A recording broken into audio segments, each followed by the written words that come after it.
Reflecting on his current situation, Lauren, a copper-ranked swordsman, stood quietly contemplating how he got there. Sighing heavily, he realized with mounting frustration that he was completely broke. Tracing his steps backward, he pondered how he ended up standing aimlessly at the guild's reception desk.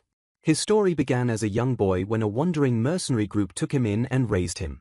Up until very recently, he had dedicated his entire life to fighting alongside those seasoned mercenaries. Surviving countless victories and defeats, they always managed to return in one piece to collect their pay and fight again. Despite expecting their winning streak to continue forever, a colossal defeat eventually decimated their ranks. The devastating reality of their crushing loss completely shattered their long-held expectations.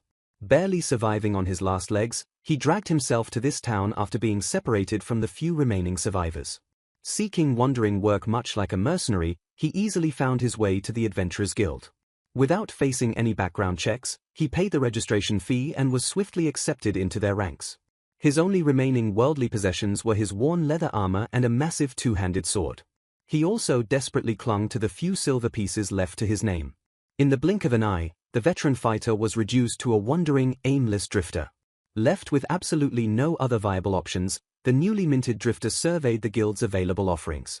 Overwhelmed by the sheer volume of mundane odd jobs, he likened the guild to a mere temp agency. As a solo copper-ranked adventurer, his options on the vast bulletin board were severely restricted. Knowing the risk of taking on even standard combat missions alone was far too high, he weighed his bleak choices. Frustrated by his predicament, he sarcastically wondered if he should just resign himself to cleaning drains.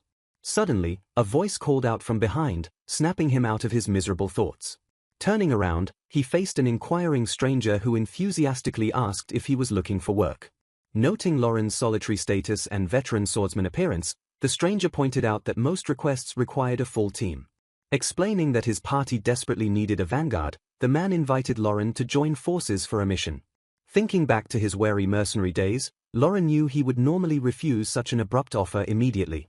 He remembered that mercenaries were often treated as expendable fodder, making it vital to thoroughly vet clients and environments.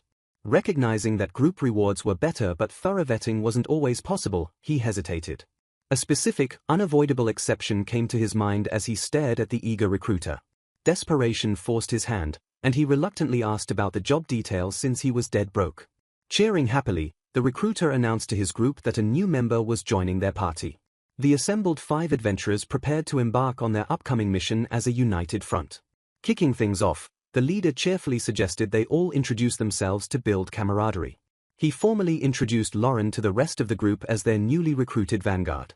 Gesturing to his childhood friend, he introduced Nerone, a copper-ranked thief aiming for the top ranks. He then pointed out Oxy, a copper-ranked mage they had befriended on their very first day at the guild. Bragging about Ox's abilities, he proudly claimed she could cast magic 3 times a day, though Lauren quietly questioned if that was actually impressive. Before the leader could continue, a demure girl politely interrupted to take her turn. Stepping forward to seize the special occasion, she requested permission to formally introduce herself. Flashing a bright, welcoming smile, she warmly greeted the towering swordsman. Introducing herself as Lapis, she explained she was a newly ordained novice priestess serving the god of knowledge. Nodding in quiet acceptance, Lauren muttered that he looked forward to working with her. Nerone praised Lapis for her incredible utility, despite the young mage only casting magic twice daily. Stepping forward arrogantly, Saf introduced himself as the party leader and boldly proclaimed his future heroism. Feigning modesty, the swordsman begged Nerone not to embarrass him after she praised him as the strongest. Thrilled by the newcomer, Saf dramatically prepared to recount the epic tale of his adventurous departure. Rambling about his childhood, he recalled discovering a legendary tale of heroes in the local library. Observing his companions, Lauren realized with quiet apprehension that everyone besides the vanguard was a woman. Acknowledging their theoretical balance, the seasoned mercenary harbored silent doubts about their actual combat efficiency. Much later into the agonizingly slow story, an exhausted Lauren mentally screamed for it to finally end. Interrupting the endless flashback, Lauren bluntly asked the leader to explain the actual job details. Furious at the sudden interruption, Nerone viciously scolded the mercenary for ruining Saf's grand tale. Ignoring her outburst, Lauren deduced the party's severe gender imbalance would inevitably spawn future tactical issues. Staring at the dysfunctional group, he recognized he was regrettably chained to an extremely troublesome party. Reminding them of his dire financial reality, Lauren insisted they focus strictly on the paying job. Reluctantly conceding, Saf dropped his heroic posturing and defensively asked if anyone had a problem. Clapping his hands to regain control, the leader officially shifted the conversation to their main objective. Pausing the meeting abruptly, a highly skeptical Nerone aggressively questioned bringing the new guy along. Succumbing to prejudice, she vehemently protested that former mercenaries were ruthless scum who did anything for coin. Unfazed by her hostility, Lauren silently acknowledged that most ordinary citizens shared her exact prejudice. Reminding Nerone that she demanded a new vanguard, Saf watched her stubbornly beg for anyone else. Defending his decision, the leader argued that recruiting a highly skilled veteran was a massive advantage. Seeking a definitive tiebreaker, Saf turned to the quiet Lapis for her unvarnished opinion. The young priestess remained perfectly silent, locking her intense gaze onto the imposing swordsman. After a prolonged moment of deep consideration, she hummed softly while formulating her final judgment. Brushing off complaints, Lapis calmly deduced that the mercenary was definitely not a bad person. Acknowledging her ignorance of mercenaries, she gently explained that her church upbringing gave her unique perspectives. Flashing a bright smile, the novice priestess confidently declared she possessed an excellent judge of character. Shattering the tension, Lauren sharply reminded the group he was only staying for a single job. Stunned briefly, Saf quickly recovered and generously offered the wandering swordsman an official spot. Pivoting to business, the leader outlined a goblin subjugation quest located 3 days east on foot. Comparing options, Nerone pointed out the guild would never allow rookies to accept high-level jobs anyway. She argued exploring newly discovered ruins was a deadly task strictly reserved for vastly experienced parties. Rebuking her caution, Saf insisted pushing their limits on goblin quests would quickly build their reputation. Cutting through the bickering, Lauren demanded tactical specifics regarding goblin numbers and enemy group sizes. Waving off tactical concerns, Saf carelessly assumed the villagers simply stumbled onto a random, disorganized pack. Flashing a fearless grin, the arrogant leader boldly wrote off the entire goblin threat as completely harmless. Finalizing the plan, Saf ordered everyone to pack and scheduled their departure for the East Gate. Walking away, Lauren realized his meager funds could only afford cheap rations, leaving nothing for healing Saf. Crushed by the agonizing weight of his extreme poverty, the veteran fighter let out an exhausted sigh. Arriving at the designated East Gate the next morning, the solitary swordsman found himself completely alone. Glancing around the deserted meeting spot, he furrowed his brow and wondered if he had arrived early. Approaching the solitary swordsman, a cheerful guard called out to ask if he was new to town and looking for work. Relating to the early morning grind, the guard complained about his exhaustion while Lauren simply noted he was waiting to meet some people. Observing the swordsman's worn-out appearance, the friendly stranger accurately guessed that Lauren hadn't managed to get a good night's sleep. Admitting he was just bored out of his mind, the chatty guard casually asked if Lauren wanted to kill some time together. Dodging the specifics of his rough night, Lauren confirmed this was indeed his first time visiting the city of Kaffa.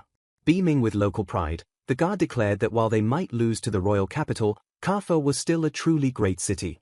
He enthusiastically boasted about the delicious food and wonderful people, proudly calling the vibrant city his beloved hometown. Asking where the swordsman stayed the previous night, the local excitedly pointed out a dingy-looking corner shop that secretly served amazing food. Listening quietly to the man's praises, Lauren reflected solemnly on the concept of a hometown, realizing he completely lacked one himself.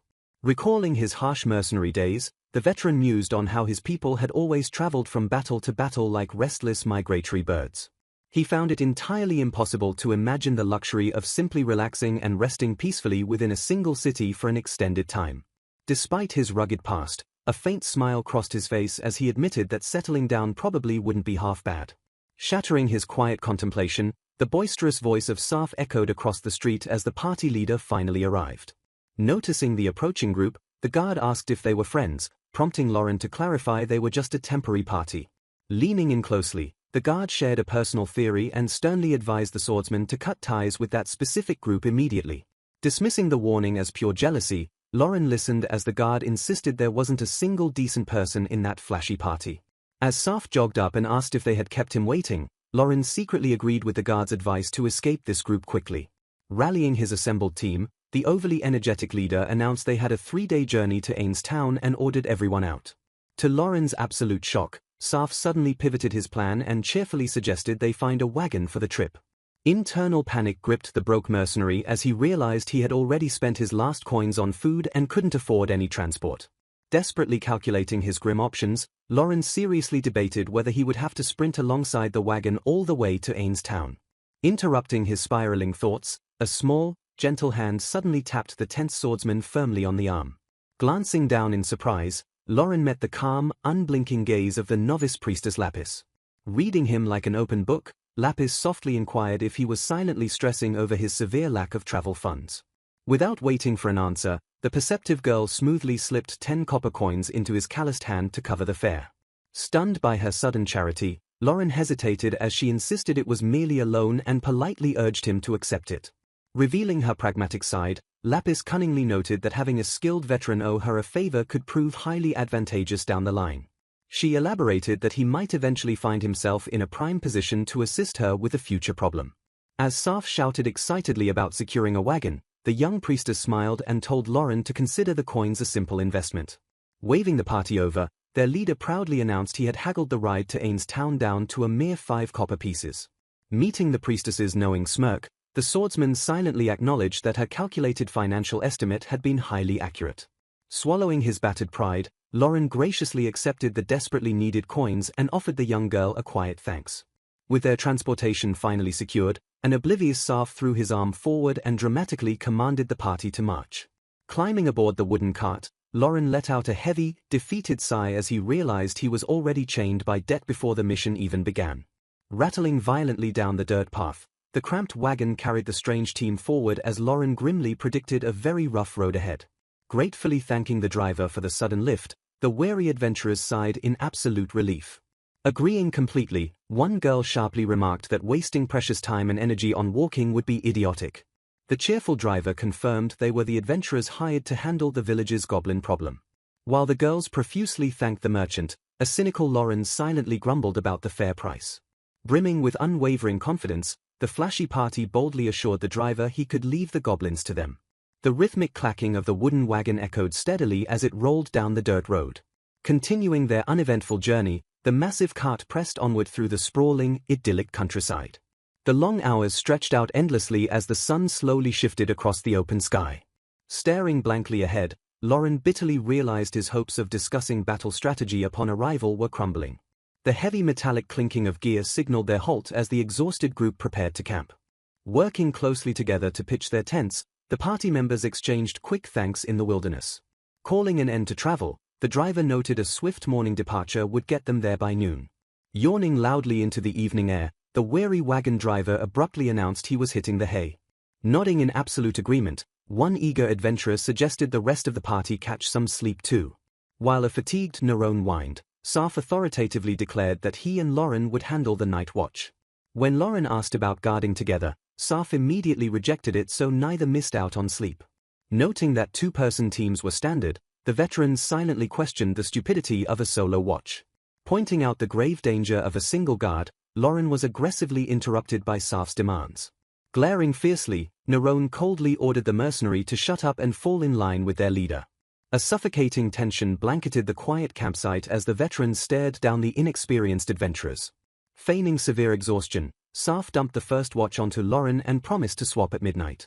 Left entirely alone by the fading embers, the wary swordsman let out a highly defeated sigh. The gentle, rhythmic crackling of the campfire provided the only meager company for the solitary guard. Countless hours dragged on mercilessly in the pitch-black wilderness as Lauren diligently maintained his lonely vigil.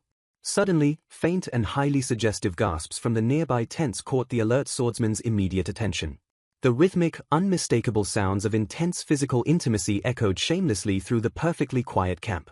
Disgusted by their audacity, Lauren shockingly realized he could distinctly hear multiple girls involved. Realizing they couldn't wait, the frustrated swordsman fully abandoned hope of being relieved at midnight. Reflecting on this undisciplined circus, he bitterly reasoned it hardly mattered since his insomnia kept him awake. Staring deeply into the violently dancing flames, the lone warrior gradually lost himself in melancholic memories. A heavy sorrow gripped his hardened heart as he quietly wondered if his fallen comrade survived. Though the chances were impossibly low, he secretly clung to the desperate hope of crossing paths again. Shaking his head violently, he firmly decided that overthinking the tragic past would do him zero good.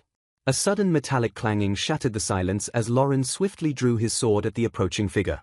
Startled badly by his lightning-fast reflexes, A panicked Lapis frantically apologized for surprising him. Staring awkwardly toward the incredibly noisy neighboring tent, the highly flustered priestess struggled to explain herself. Immediately understanding the disastrous situation, Lauren correctly deduced the shameless moaning made it impossible to sleep. Seeking safe refuge, Lapis shyly asked if she could keep him company until the others exhausted themselves. Pondering the bizarre dynamic, the naive priestess asked if adventurers always acted this wildly before dying. Sighing heavily at his grim profession, Lauren reluctantly admitted to the young girl that this happened often. Reflecting on the crude situation, Lauren sighed he was just glad they were staying healthy. Lapis surprisingly reasoned that since God's command followers to multiply, the noisy couple was technically right. Wincing slightly at her blunt logic, Lauren admitted he had a much stricter image of priests. Warning him not to compare gods to mortals, she proudly declared her devotion to Kuklu. Apologizing for his ignorance, Lauren explained mercenaries were rarely taught theology. Shifting the conversation smoothly, the curious girl asked why a mercenary became an adventurer. Staring solemnly into the dancing flames, the swordsman bluntly revealed his company was wiped out. The young priestess stared at him in sudden, heavy silence. When Lapis quickly apologized, Lauren casually waved it off, stating it happens all the time. Gripping his massive blade, he explained they simply ran out of luck and met their end. Lacking funds, he admitted his only remaining option was selling his combat strength to survive. Nodding in quiet understanding, the young girl softly confirmed his name was indeed Lauren. Looking him up and down, she closely analyzed the hardened physique of the veteran warrior. Noting his massive sword was as wide as her waist, she remarked he looked incredibly strong. Without a word, the veteran effortlessly swung the colossal blade through the air one-handed. Explaining a two-handed grip was restrictive, he revealed he intensely trained to wield it single-handedly. Smirking slightly, the swordsman playfully asked if she wanted to measure her waist against his blade. Instead of backing down, the enthusiastic priestess cheerfully agreed to the bizarre measurement. Breaking a sweat, Lauren stared in disbelief as he realized she was actually trying it. Lining the heavy steel up against her hips, she beamed confidently for his final verdict. Examining the strange sight, the stunned mercenary realized her delicate frame truly was smaller. A heavy, awkward silence settled over the camp as the veteran stared at the expectant girl. As Lapis panicked over his silence, Lauren quickly snapped out of it and confirmed she was thin. Heaving a massive sigh of relief, she celebrated while missing his silent observation about her generous backside. Glancing at the shifting sky, Lauren realized they had talked until dawn broke. He apologized for keeping her up, but she insisted his stories were absolutely fascinating. Zipping up her gear with a tired stretch, she agreed it was time to prepare for departure. Stumbling out with a lazy yawn, an oblivious Saf asked what happened to his guard rotation. Glaring sharply at the useless leader, Lauren bluntly told him morning had already arrived. Calling out a hearty good morning, the cheerful driver urged the party to eat quickly. Packing up their campsite in record time, the newly formed party prepared to finish their journey. Staring darkly at his team, Lauren silently vowed to find another way to earn money. The wooden wagon rumbled to a halt as the driver proudly announced their arrival at Ains town. The weary adventurers stepped out, immediately taking in the quiet atmosphere of the remote village. Pointing toward a dense tree line, Nerone correctly assumed it was the goblin forest. Taking charge, Saf wisely suggested asking locals about sightings to establish a proper search grid. Instantly abandoning logic, the erratic leader suddenly yelled they should just charge into the forest. Completely stunned by his staggering stupidity, Lauren threw his arm out and halted the suicidal charge. The furious veteran firmly explained that finding the village chief and gathering intelligence were mandatory. Ignoring Nerone's annoying protests, Lauren aggressively lectured the rookies on the critical importance of gathering intel. Glaring angrily at the veteran, Nerone harshly complained that he never knew when to shut up. Dismissing the need for careful reconnaissance, she insisted they only needed to kill the goblins and could simply let their wagon driver greet the village head. Frowning at her sheer ignorance, Lauren retorted that greeting local leaders was standard mercenary procedure and warned her not to underestimate their line of work. Stepping in to diffuse the rising tension, the cheerful driver offered to handle the introductions himself and wished them luck with the swift extermination. Watching the exchange with a smug expression, Saf let out a quiet, arrogant chuckle. Stepping forward, the cocky leader casually tapped the annoyed mercenary on the shoulder. Dictating their marching formation, Saf placed himself in the vanguard with Nerone following, the magic users in the center, and ordered Lauren to bring up the rear. Gesturing dramatically toward the dense tree line, he boldly declared they would finish the job quickly to restore peace to the frightened town. Turning away with a dismissive scoff, Nerone agreed with her leader and coldly suggested they simply abandon the overly worried mercenary. Glancing back over his shoulder, Saf ruthlessly clarified that leaving him wasn't an option because Lauren was strictly there to be their meat shield. Shrinking back nervously, Lapis quietly offered to heal the swordsman if he sustained any injuries. Nerone instantly shut the priestess down, strictly commanding her to save all her precious healing magic exclusively for Saf. Marching blindly into the ominous foliage, Lauren bitterly narrated how they entered the dangerous forest with absolutely zero intelligence on their enemy. The terrible plan immediately backfired as the disorganized group was forced to wander aimlessly, prompting a bored Nerone to whine her leader's name. Spotting a wild patch of raspberries, a completely distracted Saf enthusiastically halted the mission so they could grab a quick snack. Joining in on the absolute foolishness, Oxy excitedly rushed over to harvest rare moonlight herbs and fox bamboo. Sweating nervously at the chaotic scene, Lapis timidly tried to remind the foraging adventurers that they were supposed to be hunting goblins. Realizing she was being completely ignored, the defeated priestess slumped her shoulders and dropped her head in utter dismay. Watching the circus unfold, Lauren mentally criticized the sheer stupidity of attempting to find anything in a massive forest without a single clue. Pushing aside the immediate goblin threat, the veteran casually noted that the noisy group would eventually attract the monsters to their location anyway. Startled by his sheer apathy, Lapis asked if he had entirely given up, to which he bluntly admitted he wasn't feeling very encouraged. Observing his remarkably calm demeanor amidst the chaos, the young girl admitted her surprise at how easily he handled their frustrating incompetence. Lauren glanced back at the priestess, slightly confused by her sudden observation. Staring intently at the swordsman, Lapis firmly requested that he stop addressing her with such casual, overly familiar pronouns. Holding his gaze, the quiet girl patiently waited for him to finally use her actual name. Struggling awkwardly with the unfamiliarity of addressing a woman by her first name, the veteran hesitantly called her Lapis-san. Rejecting the formal honorific for herself, she commanded him to just use Lapis, but bizarrely insisted he still address himself as Lauren-san. The mercenary stared blankly at the needlessly complicated and entirely contradictory naming rule. Flailing her arms in a sudden panic, Lapis frantically stuttered that she wasn't trying to create distance, claiming it simply sounded more feminine. Amused by her wild flustering, Lauren gently told the panicked girl to just call him whatever felt easiest for her. Beaming with a bright, cheerful smile, Lapis happily accepted his permission and proudly called out his name. As the group continued their noisy trek, a sudden, sinister rustling erupted from the dense brush directly behind them. Bursting violently from the foliage, a grotesque goblin ambushed the distracted party with a crude wooden club raised high. Rustling ominously in the dense foliage, a hidden threat prepared to strike. Noticing his sudden tension, Lapis called out to the veteran in quiet confusion. Whipping his head back, Lauren narrowed his eyes at the creeping danger. Throwing a hand out, the seasoned mercenary ordered the careless party to halt because he heard something approaching. Gripping his massive weapon, he grimly warned his oblivious teammates that an ambush was imminent. Bursting violently from the shadowy brush, a horde of screeching goblins launched a surprise attack on the adventurers. Glancing around in total bewilderment, an utterly clueless Saf barely registered the guttural voices of their attackers. A sudden volley of crude arrows sliced through the air directly toward the exposed magic users. Crying out in sudden shock, Oxy recoiled as a goblin projectile violently grazed her arm. Spinning around in sheer panic, Saf desperately screamed the injured mage's name. Furious at the leader's fatal distraction, Lauren fiercely scolded Saf for stupidly looking away from their attackers during a live battle. Seizing the momentary lapse in defense, the vicious goblins pressed their aggressive charge forward. Brushing off the priestess's frantic offer for defensive magic, the hardened veteran coldly declared he didn't need it. Moving with lightning-fast reflexes, Lauren effortlessly deflected an incoming arrow with his massive steel blade. Calculating the battlefield geometry, he cursed his lack of a dagger and realized he couldn't risk recklessly closing the gap.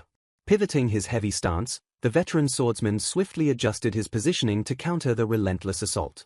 Swarming through the dense undergrowth, the vile monsters aggressively pushed their tactical advantage. Gritting his teeth in intense frustration, Lauren mentally cursed that their current defensive line wasn't going to hold. Slashing blindly through the chaotic fray, Saf furiously cursed the monstrous attackers. Watching the surviving creatures suddenly pull back, an enraged Saf yelled aggressively at the retreating monsters. Refusing to let their prey escape, the bloodthirsty leader wildly commanded his team to chase the fleeing goblins. Skeptical of the reckless pursuit, Lauren attempted to warn them about overextending but knew the arrogant leader wouldn't listen. Whirling around furiously, Nerone aggressively reminded the mercenary that their entire mission was to completely wipe out the monsters. Backing up her leader, she viciously berated Lauren and insisted they had to chase the stragglers to destroy their nest. Demanding absolute obedience, the furious thief ordered the veteran to shut his mouth and blindly follow Saf's command. Brushing off the violent dirt and debris, Lauren muttered to himself that they hadn't even come close to wiping out a real nest. Stepping up quietly behind him, Lapis calmly noted that his hot-headed friends had already sprinted ahead into the danger. Refusing to join the suicidal charge, the calculating priestess declared that staying right beside the veteran was the safest option. Explaining her tactical logic, she admitted that vulnerable magic users naturally preferred having a sturdy fighter to protect them. Staring down at the fragile girl, Lauren bluntly asked if she officially wanted him to act as her personal bodyguard. Meeting his gaze with absolute resolve, Lapis confirmed she wanted his direct protection from this moment onward. Turning their attention back to the grim surroundings, the newly formed duo inspected the dark forest path. Scanning the trampled foliage, Lauren noted that tracking the reckless party would be incredibly easy due to the fresh goblin blood left behind. Falling into a steady rhythm, the seasoned mercenary and the novice priestess cautiously advanced down the blood-stained trail. Curious about their odds of survival, Lapis asked the veteran to honestly evaluate the party's overall strength and Saf's actual intelligence. She then shifted her analytical inquiry to the goblins, noting their shocking reproduction speed and pathetic individual intelligence. Validating her tactical concerns, Lauren explained that overcoming a goblin horde's massive numerical advantage strictly required a solid strategy. Reflecting on Saf's abysmal combat reactions, the veteran bluntly confessed he expected absolutely nothing from the incompetent leader. Following his grim logic, Lapis deduced that since Saf lacked strength, his only saving grace would be intelligence, which they both knew he severely lacked. Changing the grim subject, the quirky priestess enthusiastically began brainstorming flashy mercenary attack names to lighten the heavy mood. Breaking the silence, Saf excitedly called out to the veteran mercenary to get his immediate attention. Saf callously ordered Lauren to the vanguard alongside him, prompting the astonished veteran to question his severe lack of magical protection. When Saf arrogantly suggested using the giant sword as a shield, Lauren fiercely objected that the immense weight would only slow him down. Nerone unapologetically refused to cast support spells, forcing a deeply frustrated Lauren to reluctantly take the lead. Completely ignoring the tactical risks, Saf excitedly shouted for the team to charge boldly into the darkness. Cringing at the leader's booming voice, the cautious backline realized the echoing shout guaranteed the goblins clearly heard their approach. Validating his worst fears, an ambush immediately sprang from the shadows because Saf essentially invited the monsters to get ready. A sudden volley of crude arrows rained down on the party from the darkness, triggering a terrified scream. Miraculously, the deadly projectile struck an invisible magical barrier right before hitting their fragile targets. Amazed by the invisible shield, Lauren noted that none of the arrows landed and quietly admitted combat magic was incredibly useful. Riding high on their magical invulnerability, an overconfident Saf cheered excitedly and eagerly pushed the frontal assault forward. Suddenly, the arrogant leader let out a choked gasp as his reckless charge was abruptly halted. The rocky ground completely gave way beneath his boots, sending the flashy swordsman tumbling violently into the pitch-black depths. Groaning in immense pain, Saf crashed heavily against the rough stone floor of a hidden underground pit. Pausing in sheer confusion, the rest of the startled party stared blankly ahead as their vanguard seemingly vanished into thin air. Total panic instantly set in as the remaining girls finally realized what had happened and frantically screamed their leader's name. Throwing all caution to the wind, Nerone desperately rushed forward to save her fallen childhood friend despite Lauren's warnings. Lauren violently yelled for her to wait, but his warning came far too late as more stifled groans echoed below. Tumbling right into the exact same trap, Nerone landed near her groaning leader and frantically begged him to wake up. Analyzing the disastrous situation, Lauren urgently warned the remaining magic users to stay back and watch out for hidden pitfall traps. Peering into the gloom, Lauren grimly realized the fallen duo were entirely surrounded below while more hostile goblins closed in above. Gripping an amazing journal, a young Saf marveled at the incredibly cool exploits of a legendary idol. Dreaming of adventuring across the world, the boy desperately wanted to follow in the footsteps of the heroic figure who performed endless good deeds. Staring toward his bright future, he boldly declared his ultimate dream to become a great adventurer worthy of the title of hero. Snapping back to his grim reality, a battered Saf furiously cursed the monstrous horde for daring to stand in his way. Swinging his blade with desperate ferocity, the flashy swordsman launched a reckless counterattack against the overwhelming numbers. His wild strike was instantly met with a brutal, deafening clash as the goblin swarm aggressively pushed back. Screaming in pure agony, Saf spat blood as a devastating blow violently shattered his reckless offensive. Utterly confused by his rapid downfall, the bleeding leader desperately questioned how mere goblins could possibly push him into such a hellish situation. Observing the chaotic fray from a distance, Lauren analyzed a bizarrely mutated creature and questioned if it was a higher-ranked monster. Scanning the battlefield, the veteran mercenary noted that the imposing creature possessed a body a full size larger than the standard goblins. Lapis calmly explained that accumulated combat experience could sometimes force a normal goblin to mutate into a vastly more dangerous unique variant. Identifying the creature's ominous staff and robes, she warned that this mage goblin possessed a lethal combination of black magic, strength, and terrifying wisdom. Concluding that fighting such a monstrosity unprepared was suicidal, Lauren suggested escaping, but Lapis hesitated out of concern for Saf's doomed squad. Suddenly, a terrified scream pierced the darkness as rapid footsteps echoed from the cavern tunnels. Cursing furiously, Lauren realized the cunning monsters had completely flanked them from behind and systematically cut off their only path of retreat. Refusing to accept defeat, an enraged Saf screamed that he would never lose to the likes of simple goblins. Desperately chanting a powerful incantation, Oxy gathered magical sand to force the entire encroaching horde into a deep slumber. Thrusting her staff forward, the panicked mage unleashed her precious sleep spell directly into the swarm. The burst of magical energy violently washed over the dark cavern and surged toward the bloodthirsty attackers. Slamming into the front line, the magical wave directly engulfed the sinister mage goblin standing amidst the horde. Reacting with terrifying speed, the mutant leader raised its staff and effortlessly blocked the incoming magical assault. Staring at the blinding flash of deflected magic, Oxy froze in sheer, unadulterated disbelief. Completely unaffected by the negated spell, the ravenous goblins aggressively resumed their deadly charge. A suffocating terror gripped the young mage as the hideous creatures closed the distance with terrifying speed.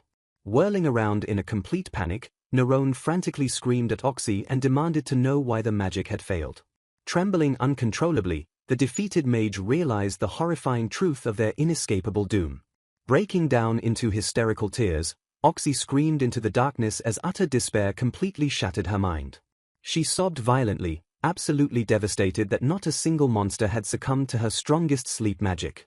Shrinking back against the cold stone, the helpless girls shrieked for the approaching monsters to stay away. Dragging his broken body forward, Saf furiously commanded the bastard creatures to step away from his vulnerable friends. Before the leader could even raise his blade, a goblin viciously struck him down with a sickening thud. Collapsing heavily against the cavern floor, the battered swordsman finally succumbed to the overwhelming, brutal assault. With their only defender eliminated, the ravenous horde violently swarmed the screaming girls.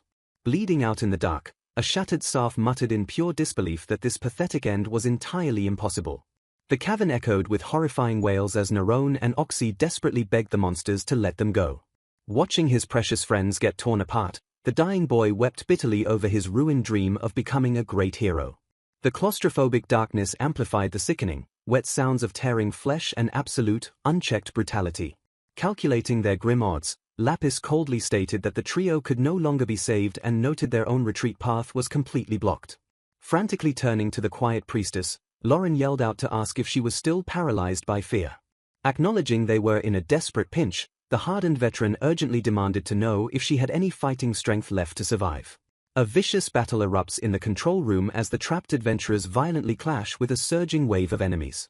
Steel meets flesh with deafening strikes as the frantic vanguard desperately holds the defensive line. Sparks fly across the dim chamber while the exhausted party fights tooth and nail for their very survival. Dodging heavy blows, the seasoned warriors push their physical limits to protect their vulnerable priestess.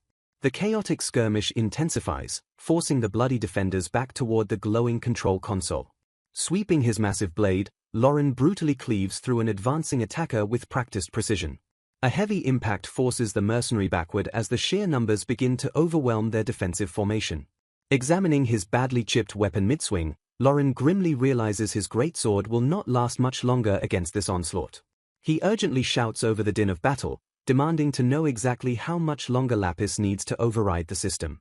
Frantically typing on the glowing terminal, she snaps back that she is going as fast as possible against advanced Ancient Kingdom technology.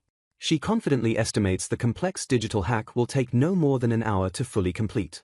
Processing her absurd timeline, the exhausted veterans declare they will never hold out that long with their dwindling magic and arrows. Slicing through another wave of monsters, Ritz furiously curses the endless tide of enemies flooding the chamber. Drawing her bow, Nim questions if this current wave of goblins feels noticeably stronger than the previous ones.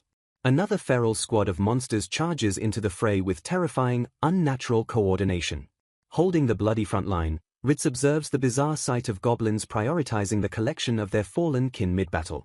Deflecting a savage strike, Lauren grimly notes that the corpses are clearly precious resources to the endless horde.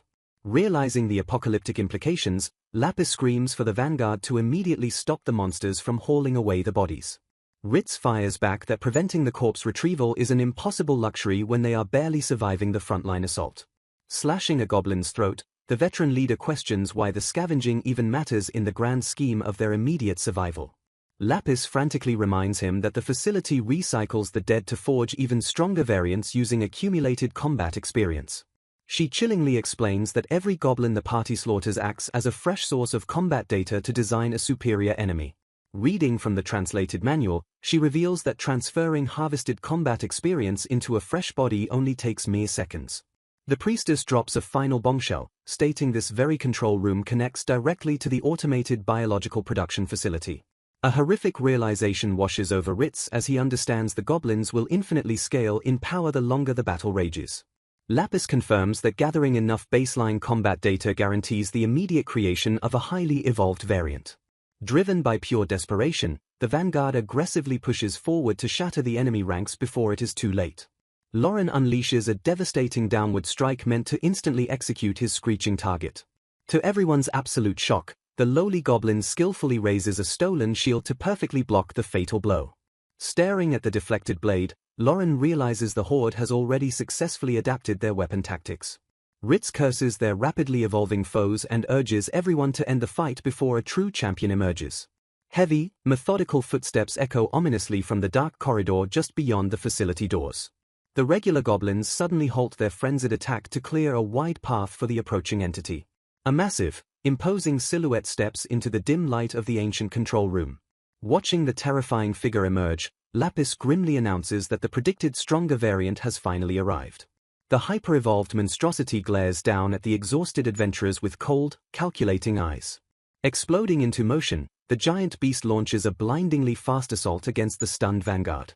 Its heavy blade violently clashes against Lauren's greatsword, sending lethal shockwaves through the air. The overwhelming kinetic force instantly shatters the mercenary's desperate defensive stance. Overpowered by sheer brute strength, Lauren is sent flying backward across the cold stone floor. Realizing they were completely pinched from both sides, Lauren noted the horde of screeching goblins closing in from behind. Staring down the approaching monsters, he frantically calculated their absolute best tactical move. The grotesque creatures gnashed their jagged teeth, readying their crude weapons for a brutal slaughter. Resigning herself to their inescapable fate, Lapis softly urged the veteran to just leave her behind. Surprised by her eerily calm tone, Lauren listened as she argued he could easily escape if he dropped his heavy burden. She grimly reasoned that while a fighting man would be slaughtered instantly, the ravenous monsters probably wouldn't kill a woman right away. Continuing her highly morbid logic, the young priestess insisted it was completely fine to abandon her to the encroaching horde. The veteran swordsman stood completely motionless, silently processing the heavy weight of her bleak sacrifice. Scoffing slightly at her grim words, the hardened mercenary bluntly acknowledged her dark assessment.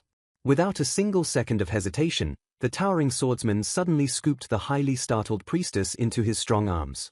Securing her fragile frame firmly against his chest, he gripped his massive weapon and readied himself for a desperate charge. A fierce, unyielding determination burned brightly in his eyes as he locked onto his primary target. Demanding her absolute silence, he quickly shut down her sudden, confused protests. He sharply warned the girl to brace herself so she wouldn't accidentally bite her tongue during his violent movement. Reminding him of her earlier choice, Lapis stated she had already decided his side was the safest place to be. Clinging tightly to the armored mercenary, she fiercely declared her unwavering intention to stay right with him. She cunningly reminded him of his financial debt, betting that saving him now would guarantee his crucial help in the future. Sighing heavily at her stubborn logic, he simply told her to hold on tight against the violent shaking. Brushing aside the impossible odds, the veteran mentally prepared his battered body for the brutal dash ahead. Knowing retreat meant certain death, Lauren fiercely roared that they could only move forward into the fray. Explosive power surged through his heavily muscled legs as he launched himself headfirst into the oppressive darkness. Startled by his sudden, highly reckless advance, the surrounding goblins shrieked in complete tactical confusion. Tearing fiercely through the rocky cavern, the hardened veteran charged directly toward the densely packed enemy line. He smoothly evaded a crude, deadly strike, using his forward momentum to instantly shatter the monster's defense. The sheer, devastating force of his brutal charge violently knocked the screeching creatures entirely aside. Gritting his teeth through the jarring physical impacts, he ordered the priestess to hold it in as they crashed through the swarm. Since their rear was entirely blocked, he locked his sights on the narrow passage located directly behind the mutated goblin magician. Betting everything on a single explosive movement, the veteran aggressively declared they would leap right over the monstrous leader. Pushing his physical limits to the absolute brink, Lauren vaulted powerfully into the cavern's stale air. Suspended dangerously high above the chaotic fray, the duo braced for the mutant's inevitable, lethal retaliation. Reacting with terrifying, inhuman speed, the mage goblin raised its dark staff to violently intercept them. Spotting the glowing magical energy, Lauren recognized a deadly flame bullet and desperately willed himself to move even faster. The surrounding goblin horde screeched in eager anticipation as the lethal spell violently erupted from the wooden staff. Watching the blazing projectile close the gap, a fully terrified Lapis screamed that they wouldn't make it. Twisting his armored body in midair, Lauren barely managed to evade the searing epicenter of the fiery blast. A massive explosion of intense heat and debris violently rocked the narrow cavern walls directly behind them. Slamming harshly into the unforgiving stone floor, the mercenary tightly shielded the priestess with his own battered body. Groaning from the brutal, bone-jarring impact, he immediately forced himself back up onto his unsteady legs. Still terrified by the incredibly close call, Lapis weakly repeated her desperate plea for him to completely abandon her. Coughing through the lingering, acrid smoke, Lauren fiercely ordered her to stop talking such absolute nonsense. Realizing they had only bought a few precious seconds, he stressed the absolute necessity of maintaining a massive distance from the relentless horde. Regretting his forced trajectory, the veteran cursed that their only survival route dragged them even deeper into the dangerous cave system instead of toward the exit. Staring into the suffocating darkness, he silently prayed for a hidden exit to escape their increasingly bleak and highly dangerous future. Exhausted and bleeding, the cynical swordsman heavily sighed that the young priestess's debt was rapidly becoming way too costly to repay. Annoyed by his rough handling, Lapis complained about being dragged around, prompting Lauren to urge her to stay quiet since their lives were still in active danger. Agreeing with his grim assessment, she insisted they try a different approach because being hauled around like luggage was completely humiliating.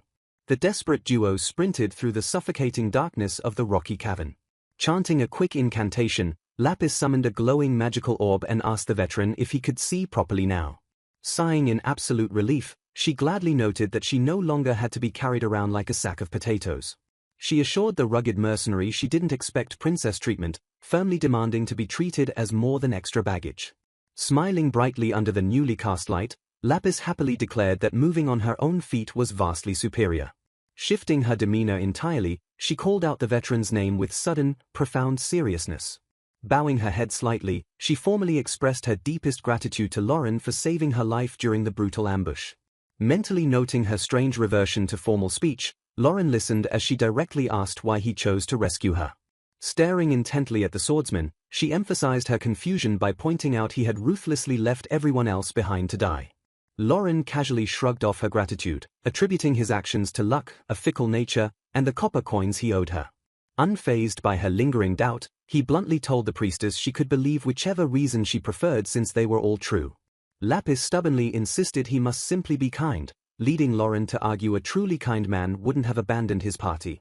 Ignoring his dark logic entirely, she smiled and decided to think of him as her noble savior anyway. Pivoting the tense conversation, Lauren questioned the bizarre way she had been speaking just moments earlier. He pressed the issue further, asking if her sudden shift in vocabulary and tone was some sort of strange regional dialect. Cutting straight to the critical flaw, he demanded to know why her body paralyzed during the lethal combat. Looking away with clear hesitation, Lapis nervously asked the veteran if she truly needed to reveal her darkest secrets. Refusing to force a confession, Lauren pragmatically warned that knowing her actual limitations would make survival much easier. Conceding to his flawless logic, Lapis decided to confess since he had already witnessed a fair amount of her strange abilities. Locking her intense gaze onto the mercenary, she asked if he was familiar with the mythical non-human race known as demon kin. Taken completely off guard by the sudden law inquiry, a stunned Lauren halted and repeated the term in sheer confusion.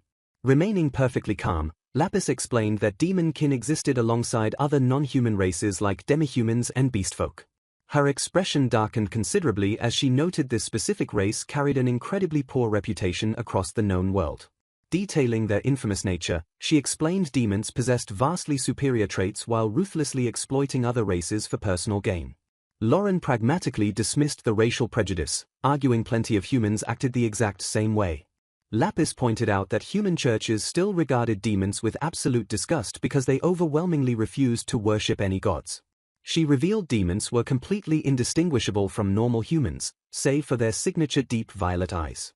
Adding to their terrifying mythos, she recounted how occasional devil lords arose but rarely showed real interest in world domination. Pausing her impromptu history lesson, she nodded softly and asked if her explanation matched the veteran's general knowledge.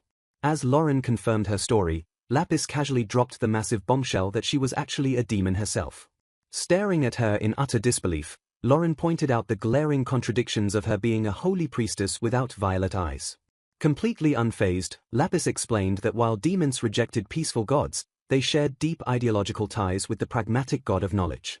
She elaborated that the knowledge god's sole doctrine of relentless discovery classified all arcane magic as a divine pursuit. Realizing the massive tactical implications, Lauren deduced this theological loophole was exactly how she cast lighting magic earlier. Lapis confirmed his brilliant deduction, explaining this unique faith allowed practitioners to wield both divine arts and arcane magic simultaneously.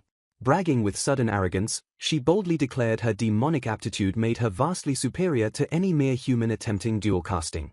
Lauren dryly destroyed her bragging by noting if dual casting were actually easy, every single adventurer would worship the god of knowledge.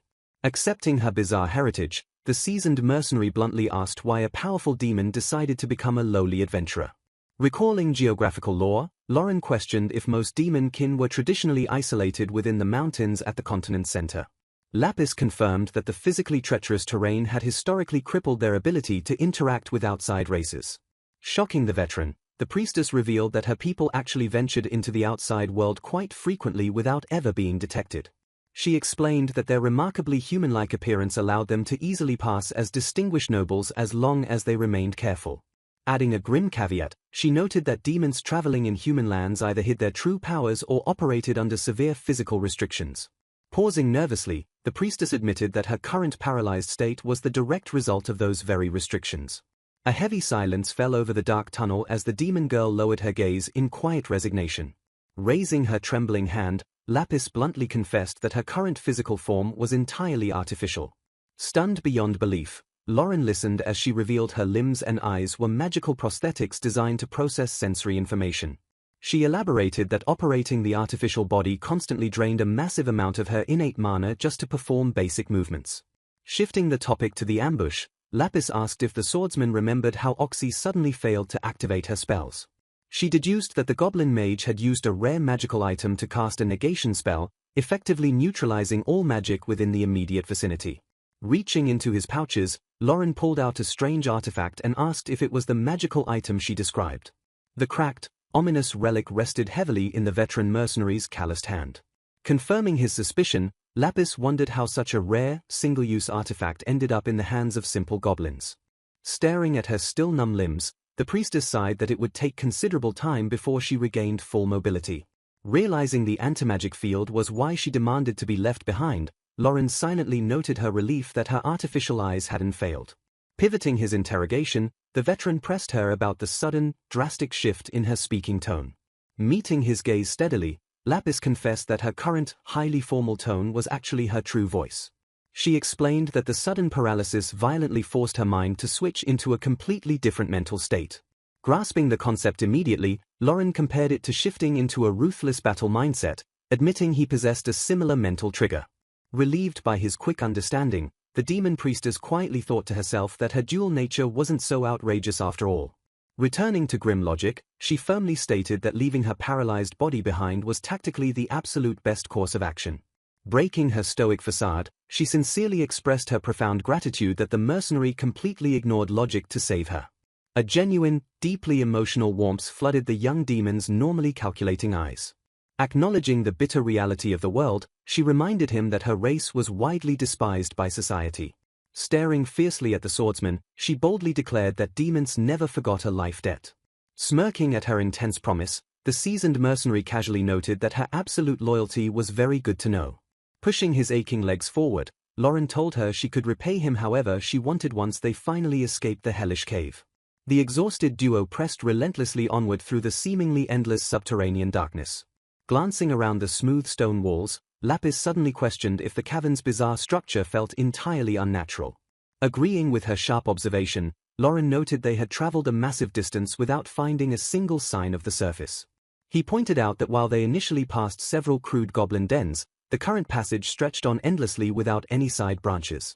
Analyzing the architectural perfection, the veteran deduced the impossibly long, straight tunnel had to be a deliberately man-made structure. Halting his sprint, the wary swordsman seriously debated if they needed to turn around before they walked into another trap. Lapis quickly shot down the idea, reminding him that retreating would lead them straight back into the waiting goblin horde. Gritting his teeth in intense frustration, Lauren cursed their terrible predicament and the total lack of viable options. Praying for a hidden exit, the priestess commented that finding a way out now would strictly depend on his personal luck.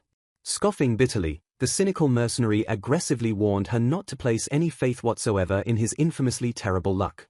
Trying to correct his bleak assumption, Lapis started to explain herself just as a confused Lauren glanced down at her. Explaining her grim past, Lapis revealed her parents brutally confiscated her limbs and eyes as a restriction before leaving the demon-kin homeland.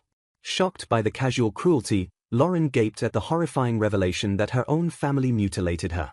Realizing her misfortune vastly overshadowed his own, the veteran noted she even joined a terrible party just to survive.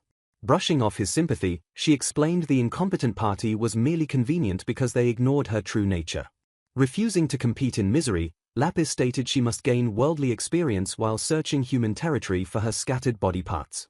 Lauren logically questioned how she planned to reattach her limbs once she successfully hunted them all down. Before she could answer, the hardened mercenary suddenly froze as something caught his attention. Sensing his immediate tension, a nervous Lapis asked what he had spotted in the darkness. Narrowing his eyes, Lauren stared intensely down the seemingly endless, pitch-black cavern tunnel. Wondering if they finally found an exit, he listened as Lapis warned that any distant light could easily be another goblin ambush. Opting for total stealth, Lauren sharply commanded the priestess to instantly extinguish her magical light. Preparing to move, he asked if she could stand, but she apologetically confirmed her limbs were still unresponsive. Reassuring her it was fine, he hoisted her up and warned of a bumpy ride if he had to draw his massive sword. Adjusting his firm grip, the veteran desperately hoped they could just escape without sparking another brutal melee. Advancing with extreme caution, the duo quietly stalked toward the mysterious glowing light. Hitting a solid stone wall, Lauren realized they reached a dead end with only a faint light leaking through a narrow crack. Inspecting the tight fissure, he calculated he could just barely crawl through it on his own. While Lapis stubbornly refused to be left behind, Lauren silently worried her generous backside would get completely wedged in the gap. Formulating a brute force plan, he decided to simply chip away at the surrounding rock face to widen the hole. Drawing his rusty short sword, the veteran prepared to carve a path straight through the stone. Taking charge, he ordered the paralyzed priestess to keep a strict watch since the excavation would be incredibly noisy. Bracing his heavy stance, Lauren knew he had to shatter the wall quickly before their bloodthirsty pursuers caught up. He aggressively drove the jagged blade directly into the rocky fissure. Testing the cavern wall's density, he quickly gauged exactly how much sheer force the task required. Searing sparks violently exploded as the harsh metal viciously ground against the stubborn rock. Fueled by adrenaline, the mercenary confidently realized his brute force demolition would actually work. Rhythmic, devastating strikes rapidly tore large chunks of stone directly from the crumbling wall. Letting out a heavy breath, he successfully shattered enough rock to create a passable opening. Relieved their pursuers hadn't arrived, Lauren accepted Lapis's praise for his time-consuming handiwork. Proposing a plan, he asked if he should cross first and violently haul her through from the other side. Comparing the awkward maneuver to boarding a boat, Lauren prepared to squeeze into the claustrophobic gap. Grunting with immense effort, the veteran forcefully dragged his large, armored frame through the jagged stone tunnel. Emerging on the other side, a completely exhausted Lauren collapsed heavily against the cold floor. Catching his ragged breath, he immediately scanned the surroundings to figure out where the strange tunnel led. Reaching his muscular arm back through the hole, he prepared to haul the helpless demon girl across. Gritting his teeth, he firmly dragged her limp, artificial body through the newly widened fissure. Securing a solid grip, he successfully pulled her entirely out of the oppressive tunnel. He gently deposited the exhausted priestess safely onto the smooth stone floor. Gasping desperately for air, Lapis recovered from the terrifyingly tight, suffocating squeeze. She profusely thanked the veteran for his massive effort, which he casually brushed off as absolutely nothing. Shifting his entire focus, Lauren stared out into the massive, echoing chamber they had just breached. Pushing aside all pleasantries, he urgently told the demon girl he needed her immediate analytical opinion. A sprawling, impeccably constructed stone hallway stretched out endlessly before their bewildered eyes. Gesturing toward the wildly unnatural architecture, Lauren demanded to know exactly what the bizarre ruins looked like to her. Lauren and Lapis stared in awe at the glowing corridor before them. Examining the strange walls, Lapis realized they were constructed from extremely rare magic materials. She explained the walls naturally absorbed atmospheric mana to generate light, noting such materials were famously used in the ruins of the ancient kingdom. Pondering the legendary civilization, Lauren murmured the kingdom's name in sheer amazement as they surveyed the glowing architecture. Lapis detailed how the ancient kingdom was a thriving, multiracial empire boasting floating cities and absolute global control fueled by unmatched magic. Wrapping up her history lesson, she casually mentioned that the mighty empire fell in a single day, scattering its diverse survivors to form modern nations. Realizing the sheer value of their accidental discovery, Lauren wondered if simply finding an untouched ancient kingdom ruin was worth an absolute fortune. Snapping back to practical survival matters, Lapis suggested harvesting a sample of the glowing wall to use as both a light source and valuable research material. Agreeing with her highly pragmatic idea, Lauren spotted some loose glowing fragments scattered conveniently on the ground nearby. Crouching down with a heavy grunt, the veteran effortlessly scooped up the chunks of ancient glowing stone. Slipping the glowing material into his combat gear, the mercenary resumed his cautious trek down the illuminated corridor. Scanning the empty hall, Lauren suspiciously noted the total absence of deadly traps or ancient guardians despite their highly precarious situation. Challenging his grim assumption, Lapis explained that ancient ruins wildly varied in danger levels depending entirely on their original purpose. Checking on her physical condition, Lauren asked what she meant while confirming the demon girl still couldn't stand on her own. Clarifying her point, Lapis amusedly recalled that the most boring, utterly harmless ruin she had ever encountered was literally just an ancient toilet. She laughed that while the ancient plumbing and air conditioning were flawless, deploying lethal traps in a restroom would have been completely absurd. Conceding to her bizarre logic, Lauren admitted he never considered that, though he joked a guardian protecting a vulnerable bathroom user wouldn't be entirely unreasonable. Returning to the main tactical issue, Lapis assured the swordsman that statistically, safe ruins vastly outnumbered the highly dangerous ones. Nodding firmly, Lauren stated their absolute first priority was determining exactly what kind of facility they had accidentally infiltrated. Assigning team roles, Lapis promised to scan for magical traps and asked the veteran to violently handle any physical enemies they encountered. Gripping his rusty short sword, Lauren grimly hoped the pathetic weapon would actually be effective against ancient threats. Calculating their bleak odds, Lauren declared that if they hit a dead end, their worst-case scenario involved turning back to violently smash through the goblin horde. The lone mercenary advanced cautiously through the illuminated corridor with the demon girl securely clinging to his armored back. Suddenly jerking backward, Lauren aggressively halted his forward momentum and threw a warning hand up. Caught completely off guard by the abrupt stop, a highly startled Lapis nearly lost her tight grip. Whispering his name in sheer confusion, she was instantly silenced by the veteran's harsh command to stay quiet. Narrowing his eyes down the glowing hallway, Lauren tensely warned the priestess that something was actively approaching their position. Slipping into a low combat stance, the seasoned swordsman silently readied his chipped blade for a lethal strike. Preparing for a brutal ambush, Lapis quietly offered to freeze the incoming targets with magic the second he gave the physical signal. The rhythmic, echoing footsteps grew ominously louder as mysterious figures rounded the distant ancient corner. Emerging from the glowing shadows, a fully armed party of high-ranked adventurers suddenly halted in their tracks. Lowering his weapon slightly, the opposing group's leader stared in absolute confusion at the intimidating mercenary carrying a young girl. Lauren stared back at the heavily equipped veterans, instantly recognizing them as seasoned professionals rather than ancient guardians. Baffled by the bizarre encounter, the opposing adventurers frantically debated if Lauren and Lapis were lost children, living humans, or a complex magical illusion. After exchanging quick stories, the opposing leader chuckled in disbelief, calling their coincidental escape from goblins straight into ancient ruins a horrible stroke of luck. Refuting his leader's joke, another member pragmatically argued that surviving a total party wipe actually made the battered duo incredibly lucky. Scolding her teammate for his highly insensitive comment regarding the dead rookies, a female ranger sharply commanded him to shut his mouth. Viciously yanking the thief's ear to enforce her point, the ranger threatened to rip it entirely off since he clearly wasn't using it to listen. The elite silver-ranked party formally introduced themselves as Ritz the swordsman, Colts the mage, Chuck the thief, and Nim the ranger. Catching Lauren's prolonged stare, Nim smugly asked the seasoned veteran if it was his very first time seeing a real elf. Colts warned Chuck to shut up, while Lauren sincerely apologized for rudely staring at the beautiful elf.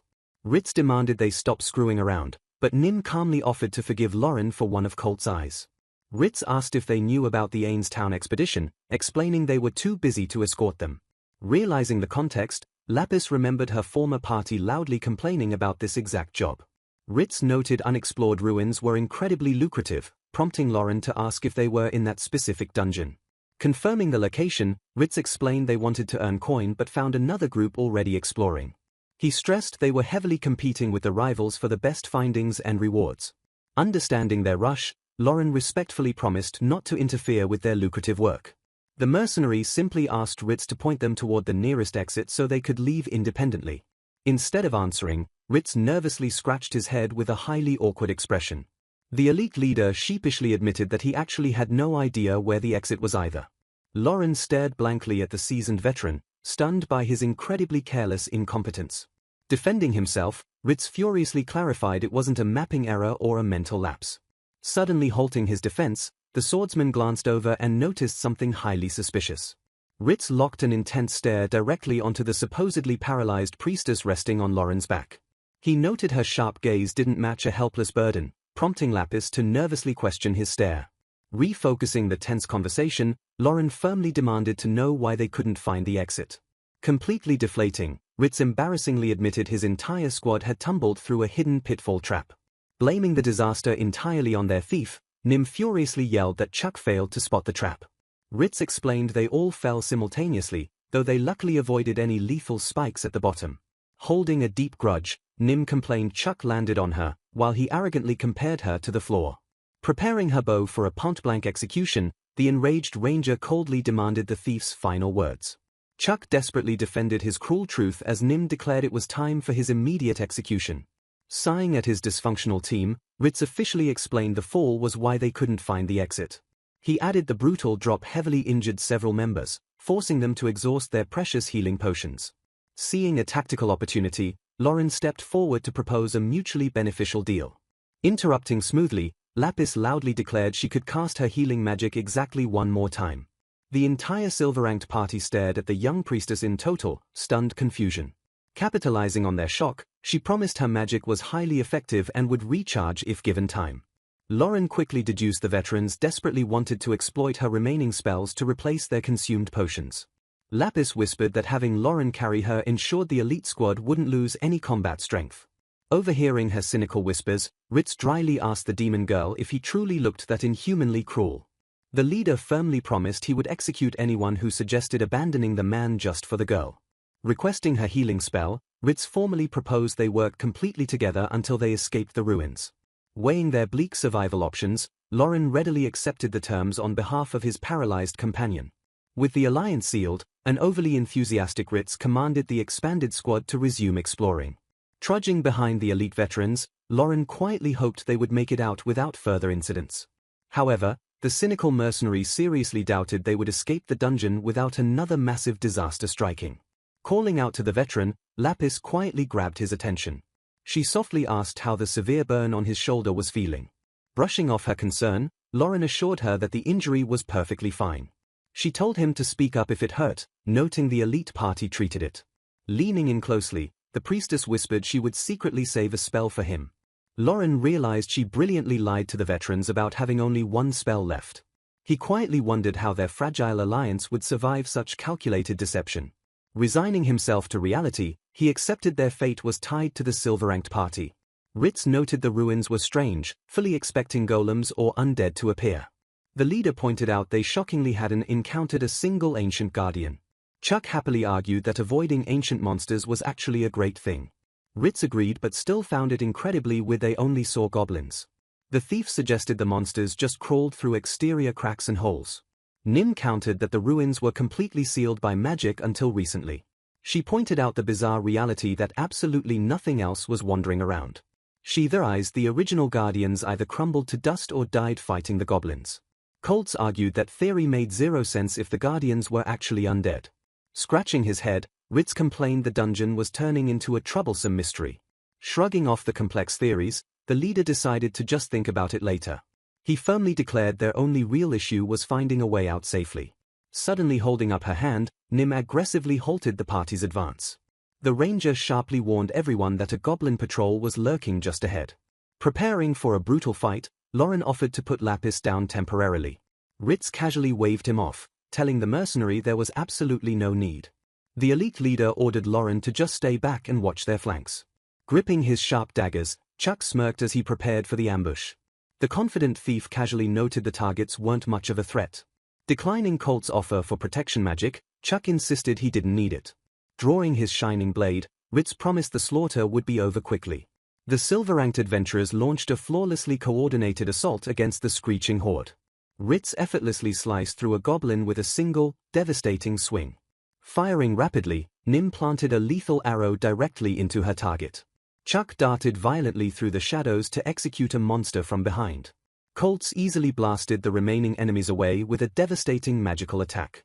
The elite veterans effortlessly wiped out the entire goblin patrol in mere seconds. Staring blankly at the fresh corpses, Lauren processed the brutally fast execution. The stunned mercenaries silently admitted their combat skills were genuinely incredible. Ritz casually downplayed the slaughter, reminding Lauren they were elite silver-ranked adventurers. Lauren bitterly realized the massive, undeniable power gap between their respective ranks. Sensing his deep awe, Lapis quietly called out the veteran swordsman's name. Ritz tossed a severed goblin ear to Lauren, explaining he could use it as proof for the hunting quest reward. When Lauren questioned the gesture, Ritz claimed there was absolutely no value in them keeping the grotesque trophies. Chuck teased his leader, mocking the rare sight of the penny-pinching Ritz giving away money just to look good. Ritz angrily told the thief to shut up while Colts joked that pigs would start flying tomorrow. Whispering over his shoulder, Lapis urged the mercenary to simply accept their unexpected generosity. Ritz suddenly tossed a massive, bulging bag of severed goblin ears directly to the veteran swordsman. Catching the heavy sack, Lauren noted that this was way too much bounty for a simple quest. The veteran grimaced in disgust as the bag positively reeked of fresh blood seeping through the fabric. Without warning, another screeching horde of goblins rushed down the corridor to ambush the distracted party. Chuck casually tossed yet another ear to Lauren, who complained that the overwhelming stench was incredibly distracting. Clinging to Lauren's back, Lapis began panting heavily as the suffocating odor of goblin blood overwhelmed her senses. She continued to breathe raggedly, her face flushing fiercely from the intense sensory overload. Highly flustered, the demon priestess frantically swore she wasn't aroused, blaming the severe stench for completely breaking her sense of smell. Nim suddenly halted the group, warning that the scent of the air had drastically changed to the smell of human blood. The elven ranger confidently declared that the sharp metallic scent definitely did not belong to the goblins. The entire party froze in place, peering tensely down the dark, glowing corridor for any incoming threats. Squinting into the darkness, Chuck admitted he couldn't see anything matching Nim's grim description. Lauren wondered aloud how Nim could differentiate between human and goblin blood since both smelled exactly like iron. Colts explained that an elf's natural senses of sight, smell, and hearing were vastly sharper than a normal human's. Chuck sleazily added that her figure was also pretty sharp, instantly earning a violent kick to the face from the enraged ranger. Ritz scolded Chuck for fooling around, but the battered thief argued he was merely trying to ease the suffocating tension. Drawing his weapon, the leader officially placed the entire squad on high alert as they advanced. Glancing back at the duo, Ritz asked if the little lady was finally able to move her paralyzed limbs. Lapis apologetically informed the swordsman that her physical recovery would still take a little while longer. Acknowledging her delay, Ritz simply nodded and accepted the lingering tactical burden. Staring at the odd pair, Ritz suggested Lauren should eventually return the paralyzed priestess safely to her church. Lauren bluntly replied that he had no say in the matter, as Lapis alone would decide her own path. Suddenly, Chuck called the party over to investigate a grim discovery discarded on the cold stone floor. The adventurers quickly gathered around a highly damaged, blood-soaked piece of equipment. Staring at the shredded gear in disgust, Nim muttered about its absolutely terrible state.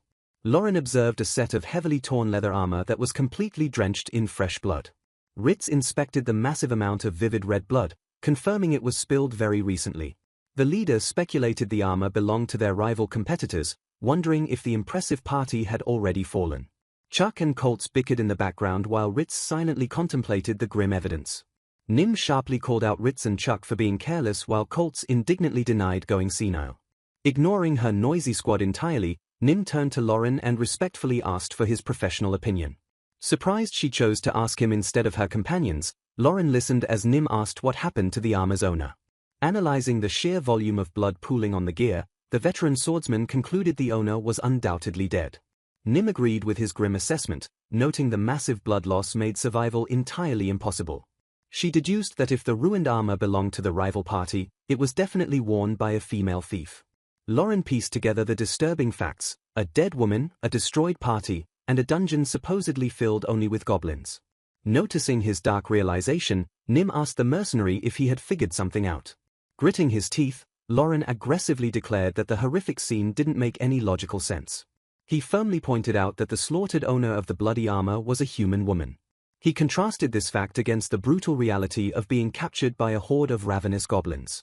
The veteran explained that if goblins truly overwhelmed her, they never would have simply killed her and left the armor discarded like this.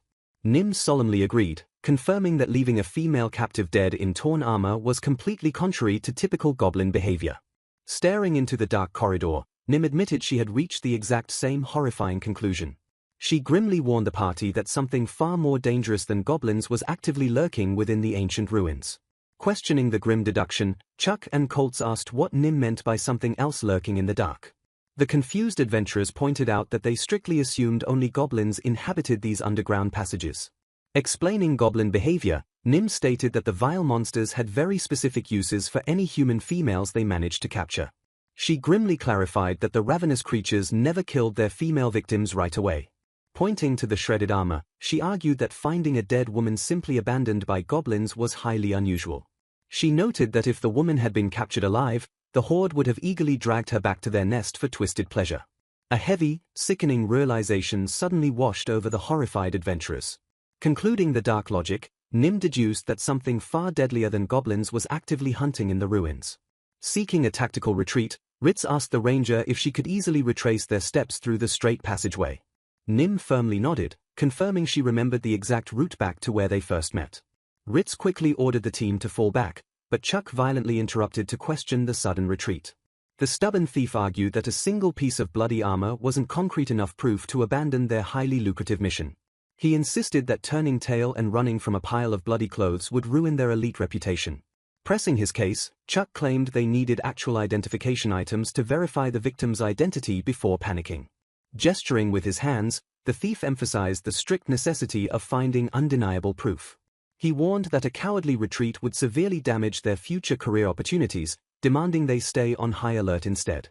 Conceding to the stubborn thief, Ritz agreed that finding dog tags would completely change the situation. Reluctantly dropping his retreat order, the silver-ranked leader accepted Chuck's reckless logic. Ritz sternly commanded the squad to prepare for anything as they pressed deeper into the ominous ruins. The heavily armed party tightened their grips on their weapons, fully bracing for an unknown threat. Breaking the tense atmosphere, Lapis gently tapped the veteran mercenary on the shoulder with a bright grin. She softly thanked Lauren for carrying her, prompting the swordsman to ask if her paralyzed limbs had finally recovered. Lapis confirmed her mobility had returned, while Chuck sarcastically asked if the little princess was ready to walk. Stepping down gracefully, she admitted Lauren's broad back was quite comfortable but refused to remain a helpless burden. Smirking at their close dynamic, Chuck sleazily asked if the odd duo were actually intimately involved. Maintaining her deadpan composure, the demon priestess coldly denied any current intimacy. Chuck's crude jokes were violently cut short as Nim viciously slammed him into the wall for being a nuisance. Glaring at the noisy thief, Lauren harshly warned that Chuck's loud antics would definitely get them all killed before any monsters could. Shifting focus to combat formation, Ritz assigned Lapis to the rear guard and asked if she could actually fight. She cheerfully promised to do her best while Ritz instructed her to strictly follow the veteran's lead. Taking in her ancient surroundings, Lapis eagerly glanced around the glowing corridor with wide, fascinated eyes. She happily babbled that exploring an untouched ancient kingdom ruin was an impossible dream for mere copper-ranked adventurers. Annoyed by her complete lack of situational awareness, Lauren sternly reminded the girl of their highly lethal predicament. Feigning absolute terror, Lapis dramatically threw her arms up in mock panic. Unfazed by her terrible acting, Lauren bluntly called out her fake fear while she continued to playfully cling to his arm. The elite adventurers watched the bizarre display in total silence as Lauren aggressively ordered the priestess to let go. Pouting slightly, she finally backed off while the swordsman strictly commanded her to rein in her dangerous excitement. Falling into step beside the group, Lapis curiously asked Ritz what their primary objective actually was. Ritz explained their dual mission was to explore the ruins and discover the exact fate of their missing competitors. Processing the tactical data, Lapis confidently suggested they retrace their steps directly back to the hidden pitfall trap. Questioning her logic, someone demands the princess explain her reasoning behind her unusual theory. She confidently deduces that the pitfall trap was non-lethal and designed specifically to ensnare unwelcome intruders on this floor. A skeptical party member asks if the floor's creators really went through the massive effort of letting tamed monsters loose to deal with trapped victims. Unfazed, the princess explains that captors across different eras often have sinister, special uses for their human guinea pigs. Shoving those grim thoughts aside, she notes that there is highly likely nothing of value left on this entire level. Believing it pointless to stay, she suggests they return to the pitfall area to find a trap maintenance panel or victim collection route. Someone objects that the drop zone was completely empty, though they ultimately agree to follow her logical lead and look for a way up. She counters that a non-lethal trap's escape mechanism would naturally be cleverly hidden from its victims. Met with silent stares, the skeptic admits he has no actual comeback for her undeniably solid reasoning. Reaching a consensus, the group officially decides to return to their drop point and thoroughly investigate the area. Pulling out his hand-drawn map, one of the members checks their current coordinates. Pointing decisively down the dark corridor, the navigator indicates the correct path back. Journeying through the dungeon, the party quietly retraces their steps. Arriving back at their starting point, they survey the seemingly empty room where they originally landed. Looking upward, they note the imposing height of the cavernous ceiling. Spotting a trapdoor far above, they confirm it as the exact pitfall that dropped them into the depths. Scanning the bare walls, a party member doubts there is any hidden passage leading back up since nothing stands out. Spitting in frustration, the group's silver-class thief reminds everyone of his elite searching skills. He arrogantly declares that if a hidden passageway existed here, he would have easily found it already. Ignoring the thief's boasting, the princess begins physically interacting with the stone wall. Triggering a mechanical shift, a hidden panel in the wall suddenly pops open. The group stares in stunned silence at the newly revealed compartment. Shocked by her immediate success, the party demands to know exactly what she just did.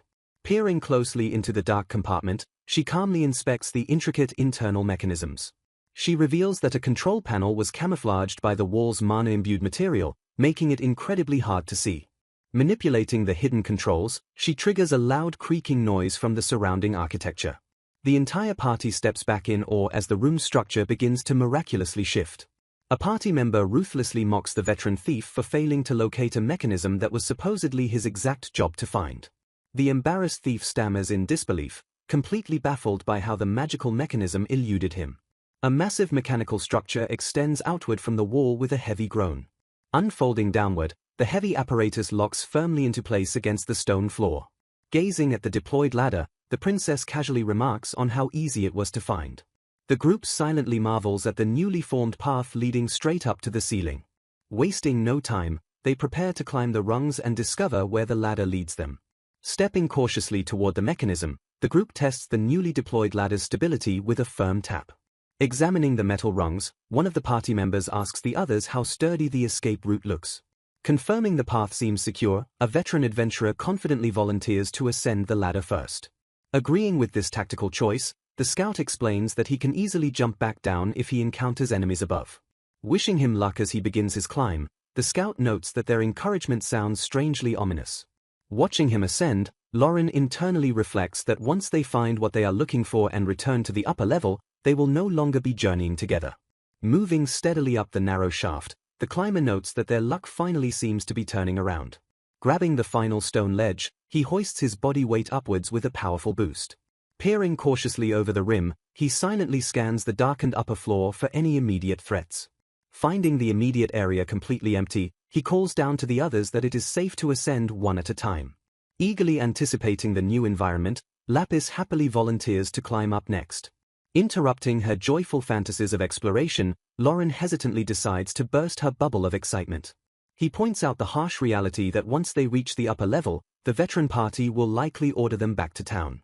Lauren logically reasons that upon returning to the original pitfall trap, the veterans will no longer need them as local guides. Shocked by this entirely practical conclusion, Lapis admits she had not considered that outcome, leaving Lauren surprised by her oversight. She confesses she was too preoccupied with exploring the ruins, despite acknowledging that their current floor holds no real exploration value. Rejecting her adventurous spirit, Lauren frankly admits that the ruins only represent danger to him and his sole priority is escaping. Realizing her grand adventure might be cut short, Lapis sheds a comedic tear of bitter disappointment. Refocusing on survival, Lauren states they must offer a tangible benefit to the veterans to stay with them, asking if she has any skills besides divine arts. As another party member groans about hating the steep climb, Lapis notes that offering new magical knowledge would only make the veterans suspicious. Pivoting her strategy, she confidently claims she could deduce the basic floor plan if she just knew what type of ruin they were trapped in. Impressed by her bold assertion, Lauren asks how she could possibly figure out the layout of an uncharted dungeon. She explains that infrastructure like the Adventurers Guild uses identical structures across all branches so reassigned employees can easily adjust. Highlighting historical consistency, she reveals that this same practical architectural principle applies to ancient ruins. She elaborates that even ancient builders prioritized efficiency, which is why most structures share highly similar dimensions. When Lauren asks if there are any exceptions to this architectural rule, she confirms that peculiar outlier ruins exist in every era. Finally cresting the ladder with an exhausted sigh, the complaining party member is suddenly cut off by the sound of rapid, approaching footsteps. A bizarre, high-pitched squeak echoes ominously down the corridor, freezing the group in place. Realizing the sudden danger, the vanguard frantically screams for everyone to get down immediately. A thunderous rumbling shakes the stone floor as a chaotic, shadowy mass charges aggressively toward their position. Panic completely overtakes the group as they realize a massive horde of goblins has ambushed them. Abandoning all thoughts of exploration, the entire party turns and breaks into a desperate, frantic sprint. Screaming in absolute terror, they flee blindly down the dark, ancient corridors. As they furiously question where the monsters were hiding, a veteran yells at them to shut up and keep running to avoid being trampled to death. Frustrated by their continuously terrible luck, they realize the goblin numbers seem to have multiplied exponentially. The grim reality sets in that taking a single wrong turn into a dead end will result in them being instantly swamped by the lethal horde. Struggling to maintain the crawling pace, they wheeze out that their situation is looking incredibly dire, knowing that getting caught means certain death. Their stamina rapidly depletes as the relentless, roaring pursuit forces them to push their bodies past their physical limits. Gasping for air, the weaker members of the party begin to falter, admitting they are completely exhausted and cannot go on. Desperate to keep the group alive, their companions scream at Lapis and the others that stopping now is simply not an option. Shouting over the chaos, a party member warns the stragglers that stopping now means certain death. Realizing Lapis is rapidly losing energy, they note that forcing her to run further will completely drain her mana reserves. Gasping for breath, the exhausted girl pushes her physical limits to keep up with the frantic retreat. Completely depleted of stamina, the desperate priestess begs the others to just leave her behind. Clicking his tongue in annoyance, Lauren refuses to accept her grim resignation. Springing into action, the seasoned swordsman swiftly turns back toward his falling comrades. Catching them completely off guard, he firmly grabs both of his faltering companions before they can hit the ground. When a companion questions his ability to carry both of them, Lauren casually dismisses the concern by stating he is used to it. He explains that carrying incapacitated allies was a common occurrence during his mercenary days, though he admits his current sleep deprivation complicates things. Gritting his teeth against the heavy burden, he acknowledges that this grueling sprint will still be incredibly rough. Expressing their deep gratitude, both Lapis and the older adventurer apologize for becoming burdens and thank the young man for saving their lives. Telling them not to worry, Lauren promises to do all the physical legwork while they focus their minds on formulating an escape plan. Listening to the thudding footsteps of their pursuers, the group realizes that the horde will inevitably catch them once they tire out. Plunging deeper into the labyrinth, the group maintains their grueling pace to outrun the unseen threat. The heavy silence of the empty corridors offers no comfort as they frantically push forward. Discussing magical countermeasures, they debate casting an earth wall or a fireball, but quickly realize neither would effectively stall such an overwhelming enemy. Carried safely on Lauren's shoulders, the magic users furiously brainstorm potential spells that might turn the tide of battle. When someone suggests a massive firestorm, the caster admits they can only use it twice, doubting it would make a significant dent in the enemy ranks. The veteran adventurer praises Lapis for her unexpectedly deep knowledge of powerful magic, prompting a panting Lauren to order them to cut the idle chatter. Ignoring his command, the two continue rapidly throwing out magical theories, knowing they just need anything that will secure an escape. Driving his exhausted legs forward, Lauren continues sprinting through the dark depths while his passengers desperately plot their survival. Echoing rapidly through the dark corridors, the frantic footsteps of the fleeing party signal their desperate retreat. Glancing nervously over their shoulders, the terrified adventurers realize the unseen monstrous horde is still hot on their trail. Panting heavily from the grueling pace, a panicked party member desperately asks Lauren if he has managed to formulate an escape plan. Maintaining his defensive sprint, Lauren grimly admits he has not found a way out of their dire situation. He starkly points out that their small group simply lacks the necessary manpower to defeat such a massive, relentless goblin army. While one member chillingly theorizes the women might be spared as breeding fodder, a teammate immediately shuts down the idea by noting the previous female victim was brutally killed. Panic fully sets in as the veterans curse their terrible luck and openly acknowledge they are in extremely deep trouble. Struggling to maintain the grueling pace, an exhausted party member wheezes that their failing legs might give out entirely. Refusing to let anyone fall behind, the veteran mage kindly offers to carry his exhausted companion the moment they collapse. Attempting to lighten the dread-filled atmosphere, he jokes that hauling an ally will be just like giving his young nephew a piggyback ride. The exhausted girl meekly apologizes for causing trouble, prompting her savior to remark on her surprisingly docile attitude. Scanning the suffocating dungeon walls, the desperate adventurers pray they stumble across an emergency exit hidden somewhere on this level.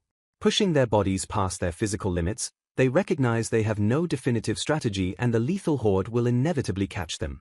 Facing the grim reality of their situation, they conclude that this deadly game of tag can only end in their total annihilation. Breaking the mounting despair, Lauren announces he has a rough idea that beats waiting around for their inevitable deaths.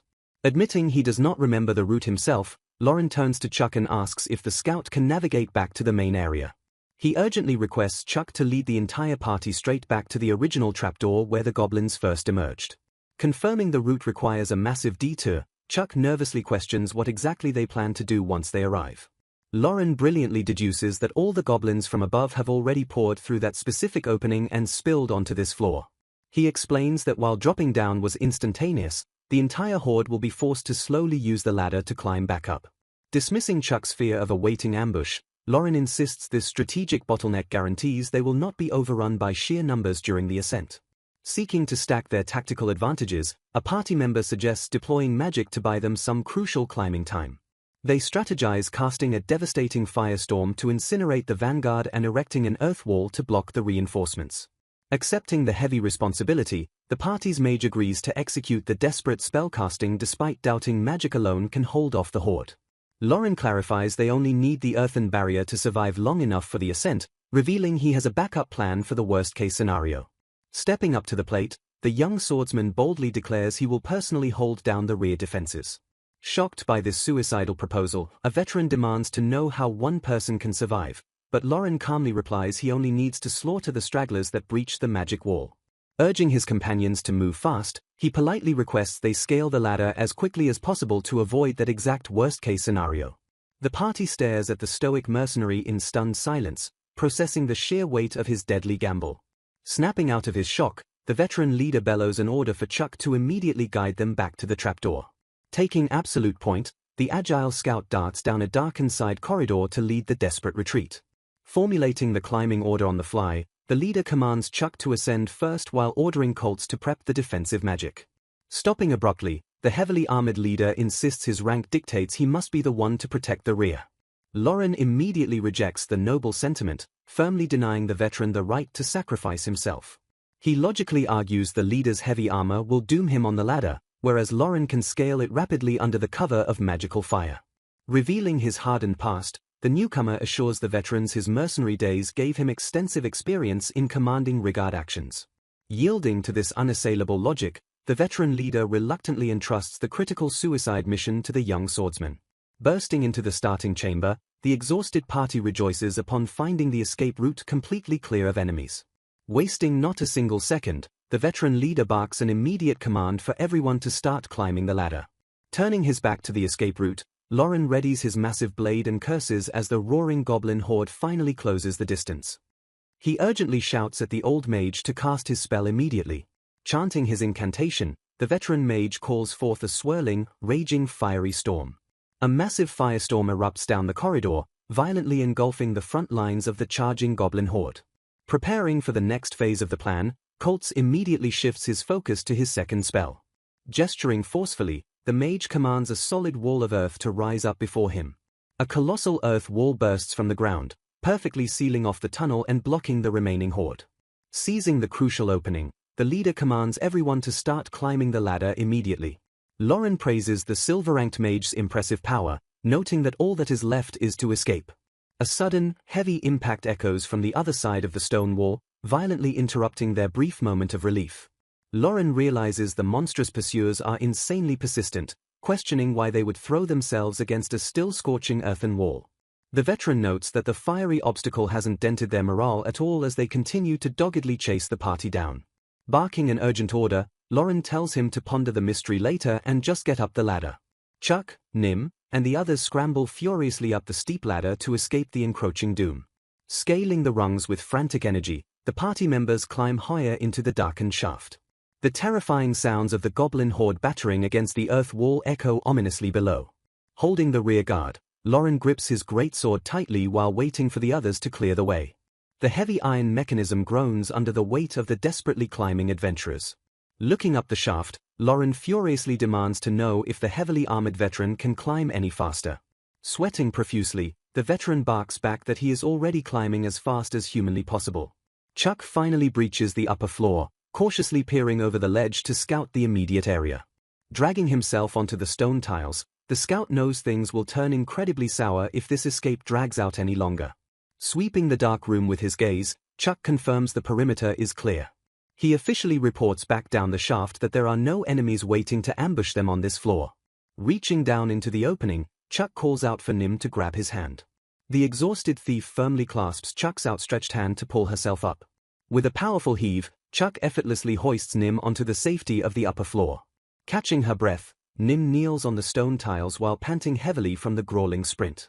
Thanking Chuck for his assistance, Nim watches as he tells her not to sweat it before preparing to help the princess. Lauren anxiously urges the remaining members to hurry up the ladder as time runs dangerously short. Climbing frantically, the remaining party members push themselves upward while a shadowy threat looms in the darkness below. Scanning the vast, empty room, Chuck stares in pure disbelief as he processes their new surroundings. A chilling wave of dread washes over the scout as he questions if this entire floor is just another terrifying trap.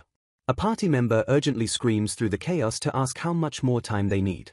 Someone desperately shouts back that they just need a little bit more time to finish their task. Spotting a sudden threat in the shadows, a companion urgently tells Chuck to look ahead. Cursing their terrible luck, Chuck realizes that more monsters are already creeping around on this upper floor. Asking the old mage how many spells he has left, the leader entrusts writs to the princess while the exhausted mage confirms he only has strength for one more attack. Readying their weapons against the new ambush, the group realizes they must buy enough time for Ritz and the young man to make it up the ladder. Meanwhile, down below, Lauren brutally slices through a leaping goblin with his massive greatsword. Panting heavily, Lauren notes there is no end to the relentless horde and focuses on not slipping in the growing pools of blood or tripping over bodies. Swinging his heavy blade with lethal precision, he cleaves another screeching monster entirely in half. Pivoting his stance, he unleashes a devastating sweeping attack that violently tears through multiple attackers at once. Despite his undeniable success in holding the defensive line, a nagging suspicion tells the mercenary that something isn't right. Glancing around the blood-soaked stone, he wonders if the number of corpses on the floor seems oddly small for the scale of the battle.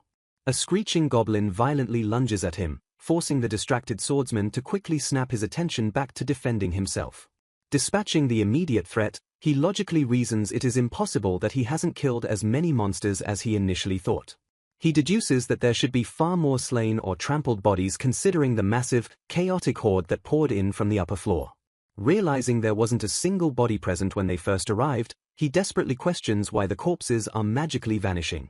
Catching frantic movement in the shadows, he spots several goblins dragging something heavy away from the front line. He watches in absolute horror as the creatures efficiently haul off the freshly slain bodies of their own kin. One of the scavenging goblins pauses its morbid task to cast a sinister, glowing glare back toward the mercenary. The creatures ruthlessly drag the bloody corpses away from the active battlefield to completely clear the fighting ground. Lauren stares in absolute bewilderment at this highly unusual and highly organized monster behavior. Completely baffled by the tactical display, he mutters under his breath to ask what the hell is going on. Shocked by their grim logistics, he realizes the monster horde is actively collecting their own dead. Holding his sword at the ready, his mind races to figure out exactly why mindless beasts would do such a coordinated thing. Suddenly, a frantic shout echoing from the upper floor reveals that Chuck is in serious trouble. Hearing Lapis call his name from above, Lauren immediately shouts back to ask if everyone has successfully climbed up. Lapis confirms they made it but frantically warns him that there are goblins swarming the upper floor as well. She explains that the party is struggling to fend off specialized goblins and won't last much longer without his vanguard strength. Cursing the ruins' absurd goblin population, Lauren realizes they will be swarmed from both sides if he doesn't climb up as fast as he can. Down on the lower floor, the remaining goblin horde fiercely advances to close the gap and secure their kill. Launching a brutal front kick, the mercenary sends a charging goblin flying backward into its swarming kin. Following up his kinetic attack, he ruthlessly crushes the staggered enemies to clear a brief path toward the ladder. With a momentary opening secured, he rapidly turns his back on the roaring horde and sprints for the escape route. A shrieking goblin desperately lunges at his exposed back in a final attempt to stop his retreat. Ignoring the immediate danger behind him, Lauren leaps dynamically onto the metal rungs of the ladder. Capitalizing on the brief window, he firmly grasps the iron bars and tells himself that this is his only chance. He scrambles up the dark vertical shaft with incredible speed to outrun the pursuing monsters below. Breaching the upper floor, he powerfully hoists himself over the heavy stone ledge to reach safety. As Lapis immediately greets him, the breathless swordsman urgently demands a full situation report. She gravely informs him that Chuck has been injured and Ritz is doing his absolute best to hold the crumbling line. Crying out in terror, a party member screams Nim's name as danger rapidly approaches. A monstrous black goblin suddenly emerges from the shadows, its imposing presence shocking the exhausted adventurers. Wielding its brute strength, the horrific creature viciously slams its weapon down toward the defenseless thief. Bracing for the fatal impact, Nim cowers backward with a terrified gasp. Realizing their prior attacks were entirely useless, a shocked observer notes the monster didn't even flinch. Desperate to save her, a companion screams for the monster to stop its lethal assault. Intervening at the absolute last second, Lauren violently kicks the black goblin squarely in the face. The sheer force of the mercenary's surprise attack sends the heavy creature flying backward through the air. Hitting the stone floor hard, the resilient monster quickly skids to a halt and regains its balance. Glaring at the beast, Lauren grimly notes that his full-powered kick would have easily blown a normal goblin's head completely off. Accepting the lethal challenge, the veteran swordsman grips his weapon and coldly utters his readiness. Winding up a massive strike, Lauren violently swings his heavy greatsword directly at the black goblin's torso. The heavy steel blade makes direct, forceful contact with the creature's dark body. Shocked by the lack of damage, Lauren curses in disbelief as his mighty swing fails to cleave through the enemy. Sparks violently erupt from the point of impact, revealing the terrifying reality that the goblin's skin is inhumanly tough. Shrugging off the heavy blow, the enraged black goblin immediately counterattacks with a sweeping strike of its own. Evading the deadly swing, Lauren ruthlessly thrusts the tip of his greatsword straight into the monster's eye. Checking on Nim's safety, he logically notes that the creature's exposed eyes obviously wouldn't share its impenetrable physical defense. Swiftly withdrawing his bloody blade, the swordsman prepares for his next devastating maneuver. Realizing a single precise attack won't be enough to kill it, Lauren decides to violently change his tactical approach. Vowing to keep hitting it until it dies, he unleashes a relentless, brutal barrage of heavy strikes.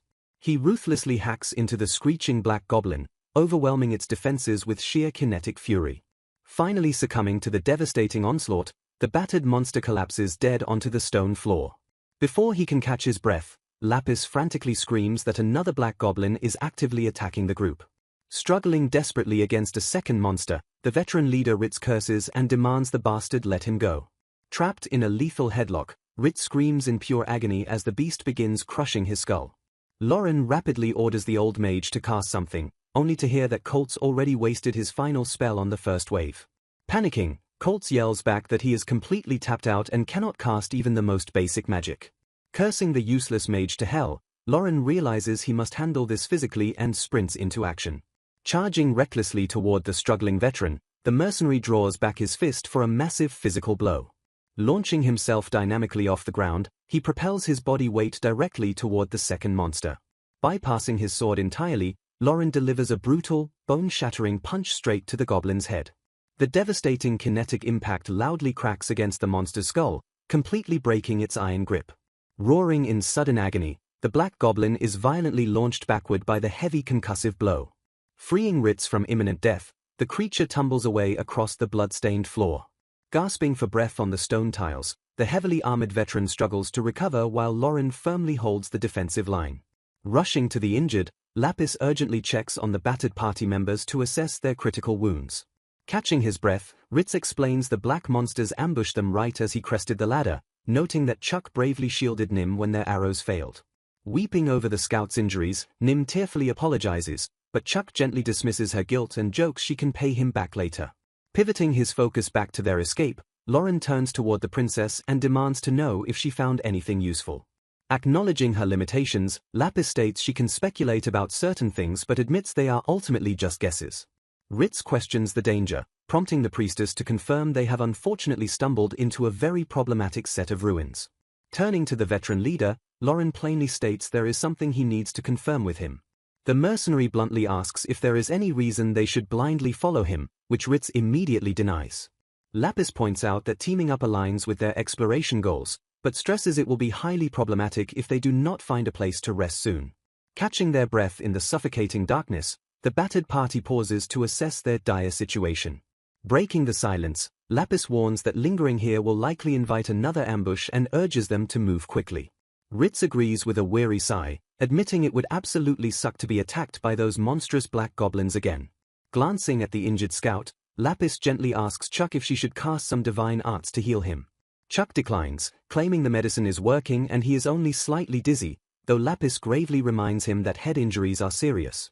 Promising to see a doctor once they return safely, Chuck is quickly interrupted by Ritz asking if he can actually move. Annoyed by the coddling, the injured scout tells his leader to stop spouting nonsense. Chuck insists he is ready to follow orders, ignoring Nim's desperate pleas for him not to push his limits. Glaring back at his worried companions, Chuck firmly reiterates that he is completely fine. He brushes off their concerns, claiming he just lost consciousness briefly and can move without any issues. Stepping forward guiltily, Colts confesses he is the larger problem since he exhausted his spells and is now useless in battle. Ritz immediately calls the old mage an idiot, assuring him that absolutely no one is blaming him for running out of mana. Praising Colts for his crucial role in defeating the monster, Ritz orders the group to finally get moving. Falling into formation, the weary adventurers begin trudging deeper into the dark, oppressive corridor. Watching from the rear, Lauren silently notes that Lapis is guiding them as if she somehow knows the entire layout of the ruins. Ritz asks Lauren about the unusually tough skin and bones of the enemies, wondering if they encountered a superior class of goblin. Lauren deduces they were likely overgrown hobgoblins, pointing out that normal growth wouldn't result in such drastic, abnormal physical changes. Intrigued by the battle analysis, Lapis turns back and asks Lauren if he noticed anything else unusual during the chaotic fight.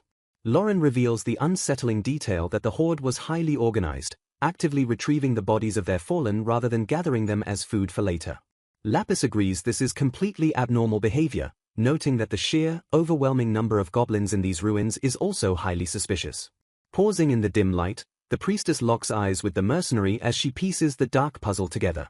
She calmly theorizes that goblins are the only true inhabitants of this dungeon, leaving Lauren confused by her sudden deduction. Shifting the conversation entirely, Lapis asks the swordsman if he is familiar with the advanced concepts of alchemy or pharmaceutics. Lauren admits he has only heard rumors of those fields and unfortunately never knew anyone who dabbled in them. When asked what creatures scientists experiment on, Lauren correctly identifies mice as the standard test subjects. Pressing further, Lapis asks why mice are used, prompting Lauren to grumble about why a lowly mercenary would know such academic trivia.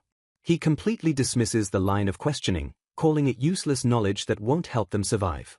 Undeterred, Lapis explains that mice are perfect test subjects because they have incredibly short life cycles, grow rapidly, and procreate in massive quantities.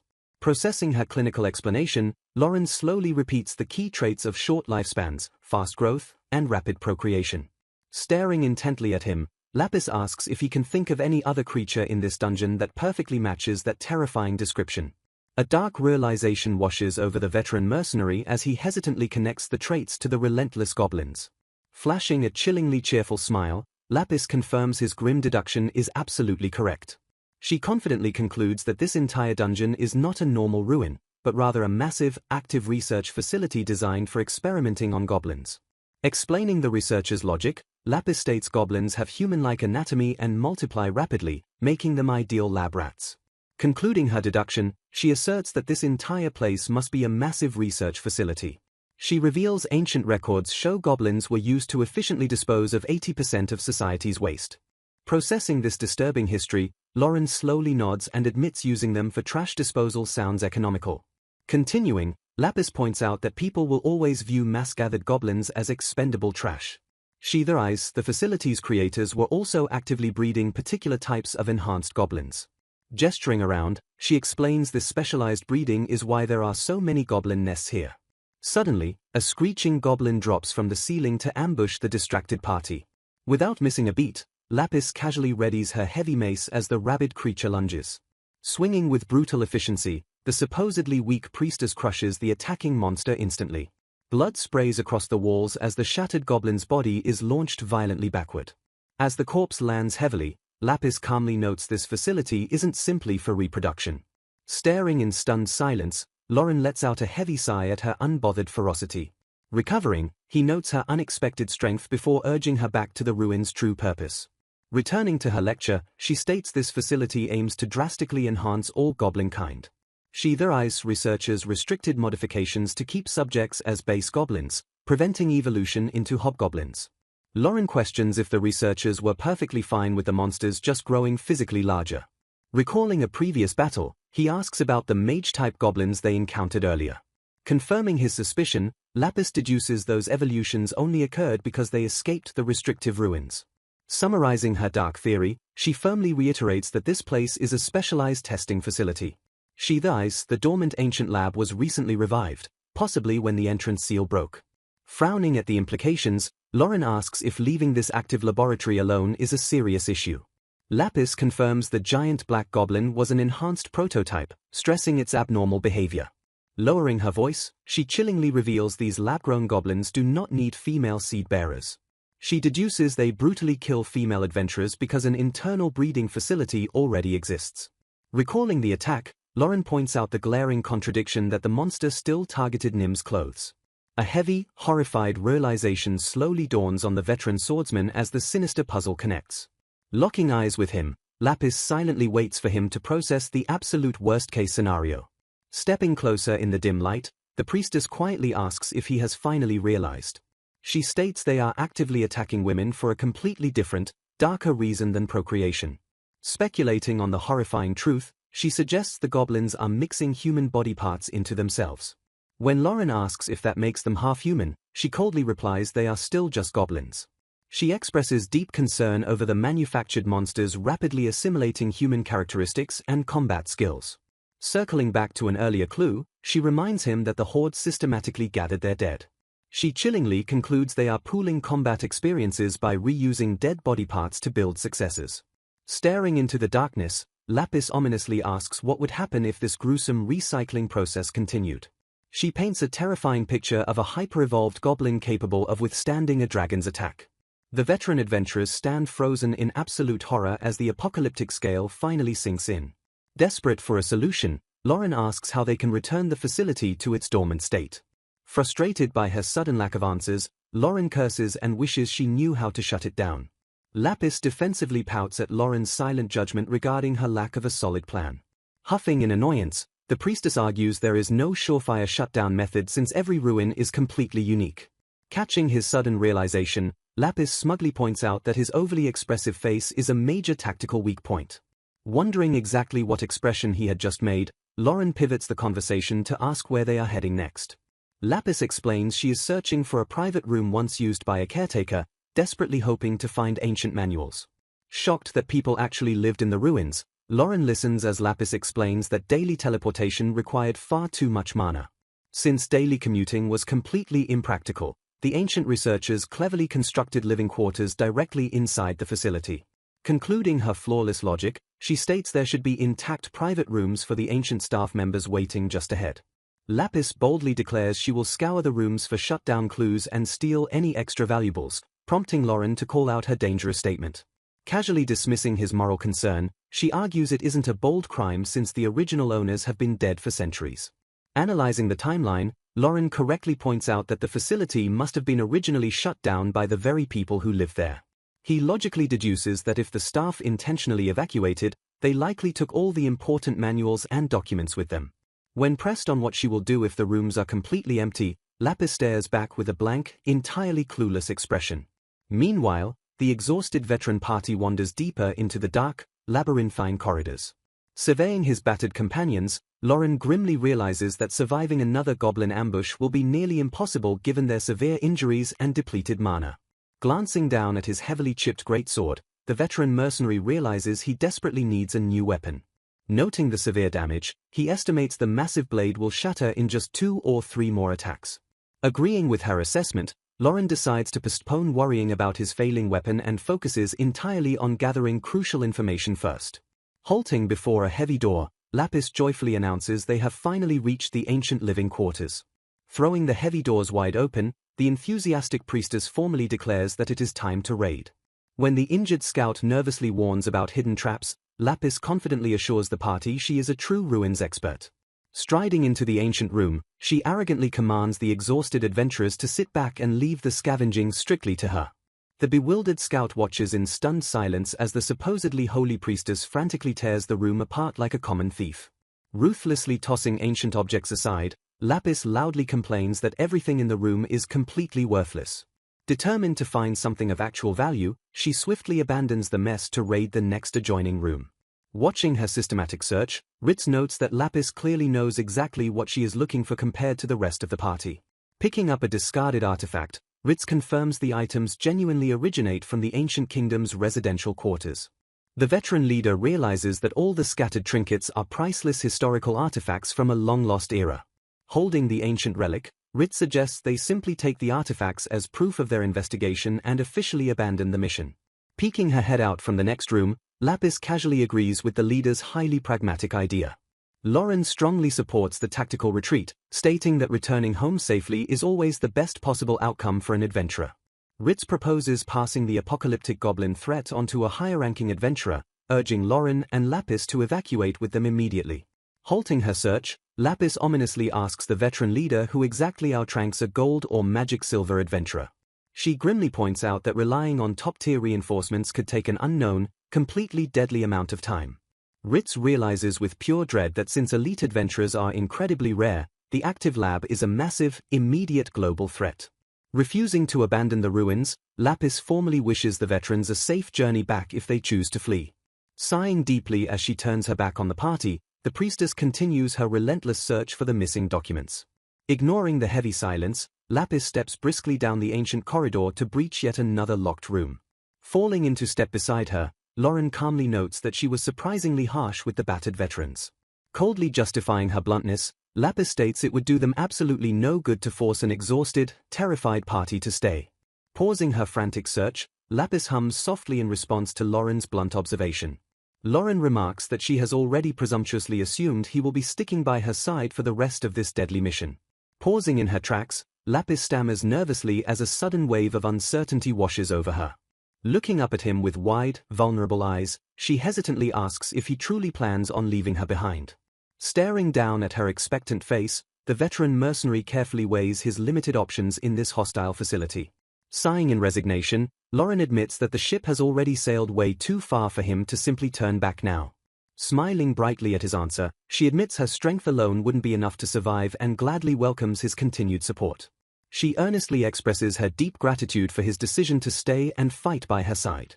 Turning her attention back to the ancient documents, Lapis rapidly sifts through the weathered pages to find a solution. When Lauren asks what she has found, she cheerfully announces she finally has good news and presents an article explaining the ruins' true nature.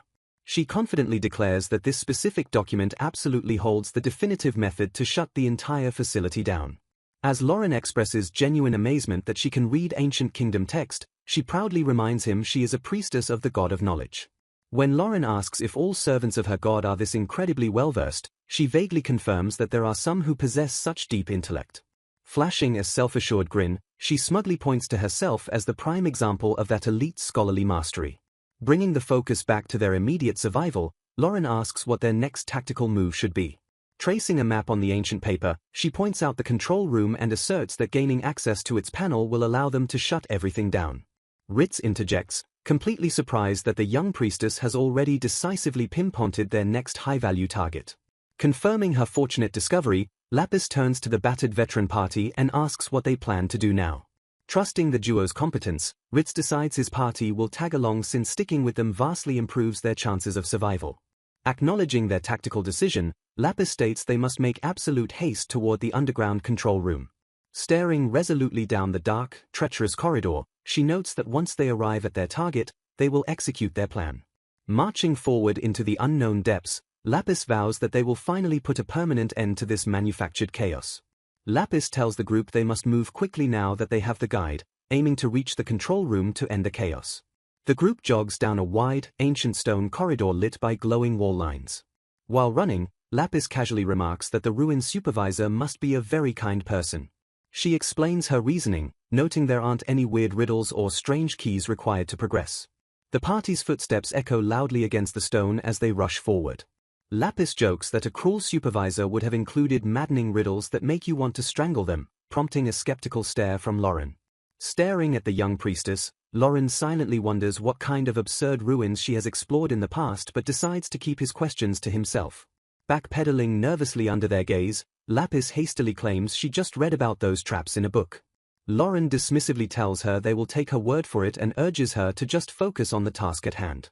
Trailing behind, a veteran complains about their terrible quest, nervously anticipating the next goblin ambush. Glancing back, Lauren completely agrees with the veteran's grim sentiment. Lauren curses their terrible luck for getting trapped in such a dangerous facility during a simple investigation quest. Lapis suddenly points out that Lauren's thoughts are written all over his face, prompting him to wonder if she can actually read minds. Pausing near a large doorway, Lapis raises a finger to offer another perspective on their misfortune. She reminds him that Ritz's competing party suffered much worse luck than they did. Remembering the gruesome fate of the rival adventurers, Lauren readily admits he cannot argue with her logic. Concluding their banter, Lapis steps forward and declares they have finally arrived at their destination. The party stands before a massive, imposing set of metallic double doors. Lapis reaches out and firmly presses her hand against the door's glowing interface. A sharp beep echoes through the corridor as the heavy doors smoothly slide open. Gesturing into the revealed chamber, Lapis confidently invites the group to head inside. As the veterans praise her impressive skills, Lapis tells them to save their compliments for later. Stepping into the room, she points toward a large central terminal and states she must take care of it first. The ancient control device stands alone in the center, possessing the ability to manipulate the ruin's various features. Lapis steps up to the glowing console, preparing to shut down the entire facility. The terminal's screen hums to life with a bright flash of magical energy. While Chuck scans the room for other entrances, Lauren asks Lapis if she can manage the ancient device. Boasting with absolute confidence, Lapis tells him to leave it to her, claiming this task is incredibly easy. Her confident smirk instantly vanishes as a glaring red error message pops up on the screen. Spotting the crimson text, Lauren quickly asks her what is wrong with the machine. Staring in confusion, Lapis explains the system is strangely only letting her start up the device and input the stop command, insisting she made no mistakes. Lauren asks if there is another reason it might be failing, prompting Lapis to worry that the ancient hardware itself might have deteriorated beyond repair. Leaning closer to the glowing screen, Lapis frantically types on the magical keyboard to troubleshoot the error. Sudden error alarms beep loudly as the entire display fills completely with flashing red text. Lapis slowly realizes her critical oversight, stating out loud that this facility was built for specific researchers. She explains that all the original researchers would naturally be registered in the facility's security system. A heavy mechanical grinding noise interrupts her as the room's architecture begins to shift. The veteran shouts in panic as hidden doors suddenly slide open on both sides of the chamber. Lapis grimly confesses she failed the biometric authentication, confusing the less tech-savvy adventurers. She explains the device only grants access to registered personnel, meaning her initial attempt to input the stop command triggered a security warning. Failing to recognize the initial warning, she tried again twice, causing the system to go into a complete lockdown. Lauren asks what happens next as the ominous grinding continues to echo around them. Lapis chillingly reveals that the facility's self-defense system has officially been activated. A heavily armored, mechanical golem slowly emerges from the shadows to eliminate the newly registered trespassers. A vicious battle erupts in the control room as the trapped adventurers violently clash with a surging wave of enemies. Steel meets flesh with deafening strikes as the frantic vanguard desperately holds the defensive line. Sparks fly across the dim chamber while the exhausted party fights tooth and nail for their very survival. Dodging heavy blows, the seasoned warriors push their physical limits to protect their vulnerable priestess. The chaotic skirmish intensifies, forcing the bloody defenders back toward the glowing control console. Sweeping his massive blade, Lauren brutally cleaves through an advancing attacker with practiced precision. A heavy impact forces the mercenary backward as the sheer numbers begin to overwhelm their defensive formation. Examining his badly chipped weapon mid-swing, Lauren grimly realizes his greatsword will not last much longer against this onslaught. He urgently shouts over the din of battle, demanding to know exactly how much longer Lapis needs to override the system. Frantically typing on the glowing terminal, she snaps back that she is going as fast as possible against advanced Ancient Kingdom technology. She confidently estimates the complex digital hack will take no more than an hour to fully complete. Processing her absurd timeline, the exhausted veterans declare they will never hold out that long with their dwindling magic and arrows. Slicing through another wave of monsters, Ritz furiously curses the endless tide of enemies flooding the chamber. Drawing her bow, Nim questions if this current wave of goblins feels noticeably stronger than the previous ones. Another feral squad of monsters charges into the fray with terrifying, unnatural coordination. Holding the bloody front line, Ritz observes the bizarre sight of goblins prioritizing the collection of their fallen kin mid-battle. Deflecting a savage strike, Lauren grimly notes that the corpses are clearly precious resources to the endless horde. Realizing the apocalyptic implications, Lapis screams for the vanguard to immediately stop the monsters from hauling away the bodies. Ritz fires back that preventing the corpse retrieval is an impossible luxury when they are barely surviving the frontline assault. Slashing a goblin's throat, the veteran leader questions why the scavenging even matters in the grand scheme of their immediate survival. Lapis frantically reminds him that the facility recycles the dead to forge even stronger variants using accumulated combat experience. She chillingly explains that every goblin the party slaughters acts as a fresh source of combat data to design a superior enemy. Reading from the translated manual, she reveals that transferring harvested combat experience into a fresh body only takes mere seconds. The priestess drops a final bombshell, stating this very control room connects directly to the automated biological production facility. A horrific realization washes over Ritz as he understands the goblins will infinitely scale in power the longer the battle rages. Lapis confirms that gathering enough baseline combat data guarantees the immediate creation of a highly evolved variant.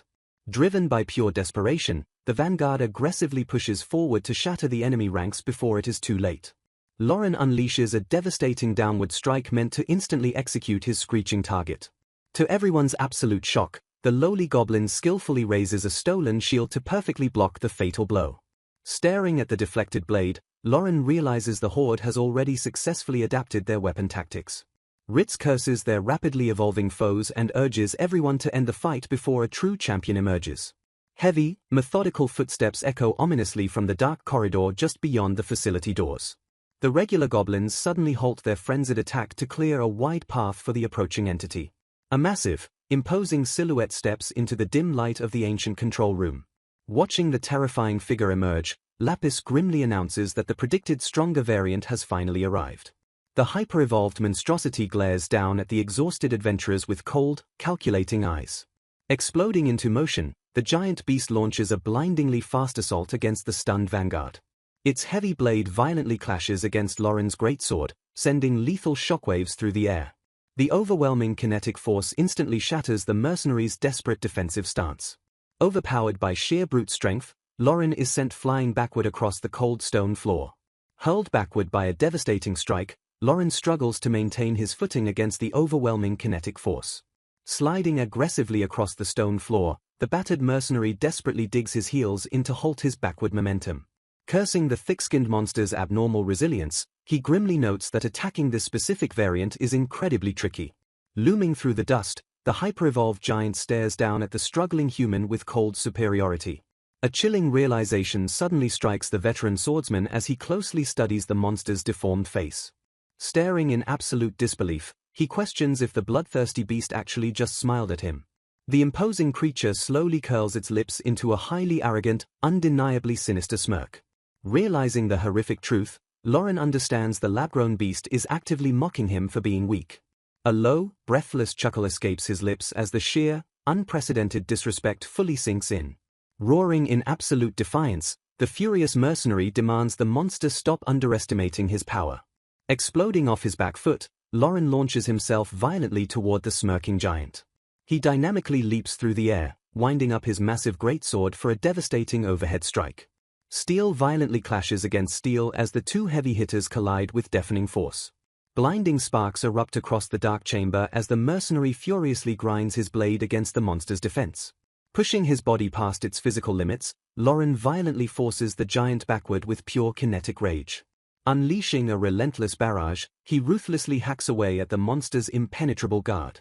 The shockwaves of their colossal clash echo thunderously throughout the ancient control room.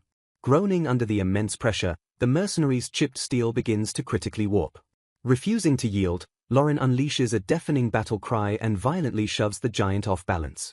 Staggering backward from the brutal onslaught, the hyper-evolved beast is momentarily thrown off its guard. Watching from the sidelines, the battered veteran party stares in absolute awe at the mercenary's terrifying strength.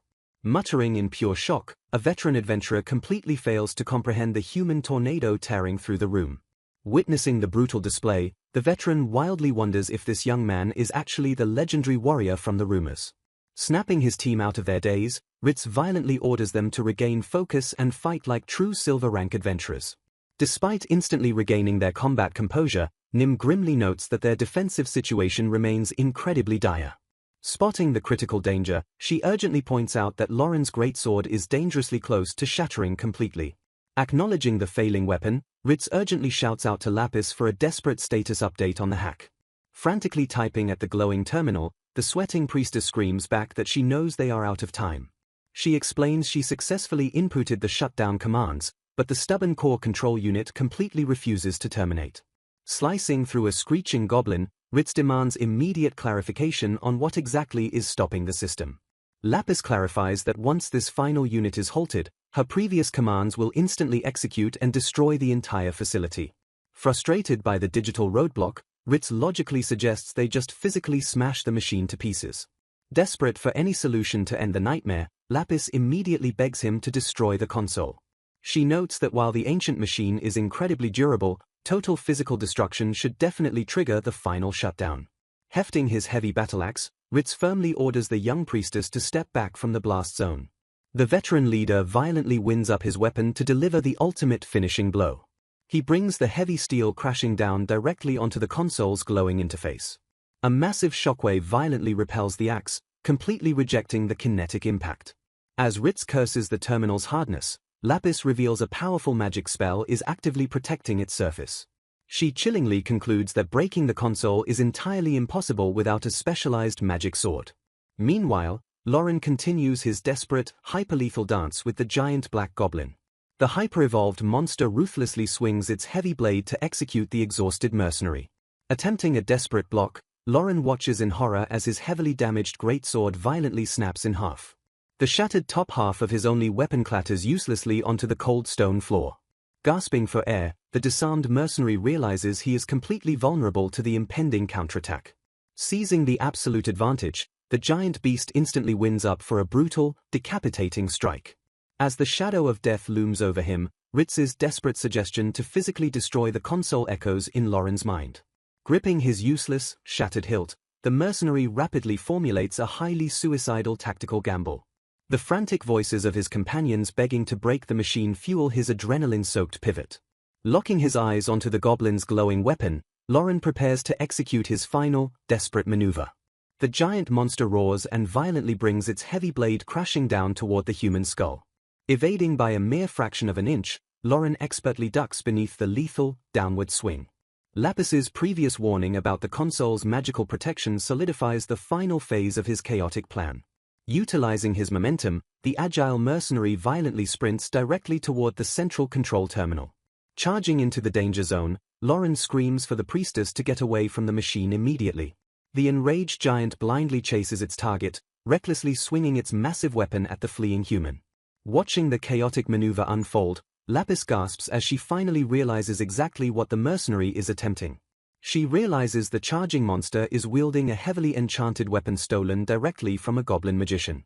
Dodging at the absolute last second, Lauren perfectly baits the goblin into smashing its magic sword directly into the magical console. Spotting the artifact immediately, Lapis realizes the charging monster is wearing the goblin magician's enchanted necklace. Knowing the item hasn't been used since the den, she deduces it must have stored up a massive amount of volatile mana. Screaming at the top of her lungs, the frantic priestess orders Lauren to immediately move out of the danger zone. Triggered by her magical command, the ancient necklace suddenly erupts with a blindingly bright and pulsating glow.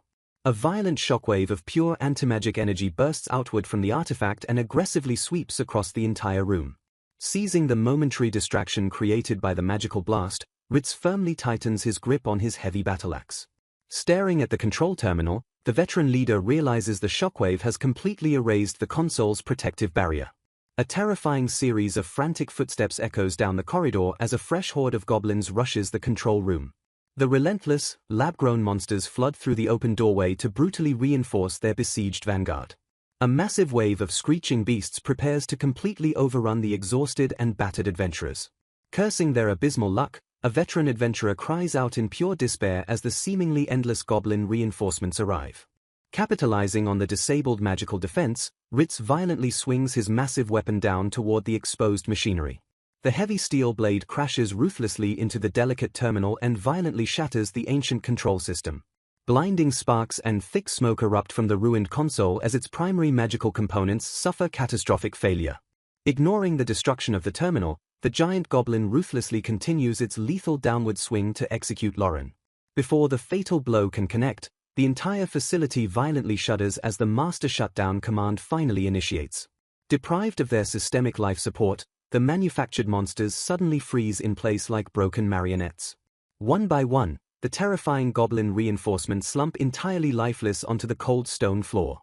A heavy domino effect of collapsing bodies echoes through the dark chamber as the entire horde perishes instantly. Staring in absolute disbelief at the sea of corpses, the stunned adventurers realize the monstrous threat has finally been neutralized. Barely holding himself upright, the exhausted mercenary stares blankly at the sudden, eerie silence of the bloody battlefield. Relieved that her spell had a limited area of effect, Lapis happily notes that she can still move her body freely. Surveying the surrounding carnage, she lets out a heavy sigh of relief that they barely managed to survive the apocalyptic encounter. She sincerely praises Lauren for his incredibly dangerous tactical gamble before preparing to strictly scold his reckless behavior. Before she can finish her lecture, Lauren's battered body suddenly gives out and he begins to collapse forward. Screaming his name in sheer panic, Lapis watches helplessly as the unconscious mercenary crashes heavily into the floor. Completely drained of stamina from pushing past his physical limits, the young swordsman lies motionless in a deep faint. Reacting instantly to the medical emergency, Ritz swiftly retrieves a crucial restorative item from his battered combat pouch. The veteran leader smoothly tosses the vital medical supply across the room to stabilize their fallen vanguard. Tossing a medical item to the veteran leader, a companion urgently calls out Ritz's name to coordinate their desperate first aid efforts. Rushing to the mercenary's side, Lapis frantically checks his unmoving body for fatal combat wounds. A panicked scream escapes her lips as she fully processes the sheer, gruesome extent of his brutal injuries. The chaotic noise of the ancient ruins slowly fades away into a peaceful, heavy darkness as time passes. Blinking against the soft light, Lawrence slowly opens his heavy eyes to find himself staring at and waking up in an unfamiliar room. A groggy Lauren asks Lapis if they are currently resting in a hospital. Confirming their safe location, the cheerful priestess asks if he wants to know exactly what happened after he lost consciousness. Before explaining the aftermath, she asks for his last memory, prompting him to recall throwing his long sword directly at the control device. Relieved, Lapis notes his cognitive functions are perfectly intact and remarks that his berserker mode is surprisingly benign compared to others. Lauren dryly retorts that she makes it sound like there are good and bad berserkers, urging her to just explain what happened after the sword throw. The narrative suddenly shifts away from the hospital room, transitioning to the busy exterior of the Adventurers Guild. Inside the bustling guild hall, a receptionist politely thanks Ritz for submitting his detailed report regarding the harrowing ruins investigation. Expressing genuine relief that the veteran party returned safely, she directs the leader to collect their reward from the adjacent counter. Addressing the grim evidence they recovered, the receptionist confirms the blooded identification tags absolutely belong to the rival silver-ranked party. Staring down at the tragic proof, Asamba Ritz recalls that the leader of the ill-fated four-member party was named Agitina. The receptionist secures the tags and promises the guild will handle the matter, noting an additional survey will be organized to locate the remaining relics. Turning away from the counter, Ritz walks through the guild with a heavy heart to reunite with his recovering teammates. Pausing for a moment, the veteran leader reflects on the late Agitina and murmurs that he had heard the man's name once before. Wearing a solemn expression, Ritz admits it would have been nice to actually hear the name directly from the man himself. Gathering his battered party around a wooden table, the veteran leader prepares to discuss the final results of their chaotic mission. He bluntly states that after subtracting all preparation costs and medical expenses, their failure to find treasure means the quest was a complete financial bust. Gripping his wooden mug, Ritz smiles warmly at his exhausted companions and notes a massive silver lining. Despite the heavy monetary loss, he proudly declares that the only thing that truly matters is that they all made it back alive. His party members share relieved, weary smiles as they silently celebrate their hard-won survival. Resting his chin on his hand, Ritz reflects on the rookie adventurers and admits he is truly grateful they ran into the young duo. Chuck and Nim happily nod in complete agreement, knowing full well they owe their lives to Lauren and Lapis.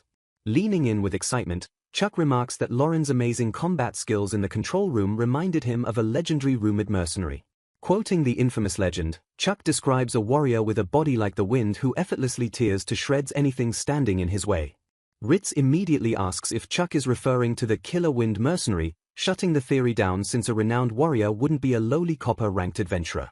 As Chuck stubbornly defends his theory based on Lauren's mercenary past, Nim sharply kicks his leg and tells him to focus on healing instead of silly fantasies.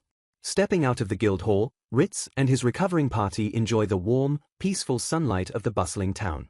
The seasoned adventurers walk together down the crowded street, ready to rest and eventually embrace their next grand quest. Unfamiliar wooden ceiling. Deeply confused by his safe surroundings, the disoriented mercenary struggles to piece together how he survived the dungeon. Leaning directly over his resting body, Lapis lights up with immense relief upon seeing that he is finally awake. Blinking away his blurry vision, Lauren realizes the young priestess is sitting directly on top of his injured torso. Groaning in pain, he gently scolds her for recklessly using his recovering body as a makeshift living room chair. Lapis casually defends her position by claiming there were no other seats, completely ignoring his plea to just sit on the mattress. Pouting stubbornly, she complains that the wooden bed frame is simply too hard and hurts her bum.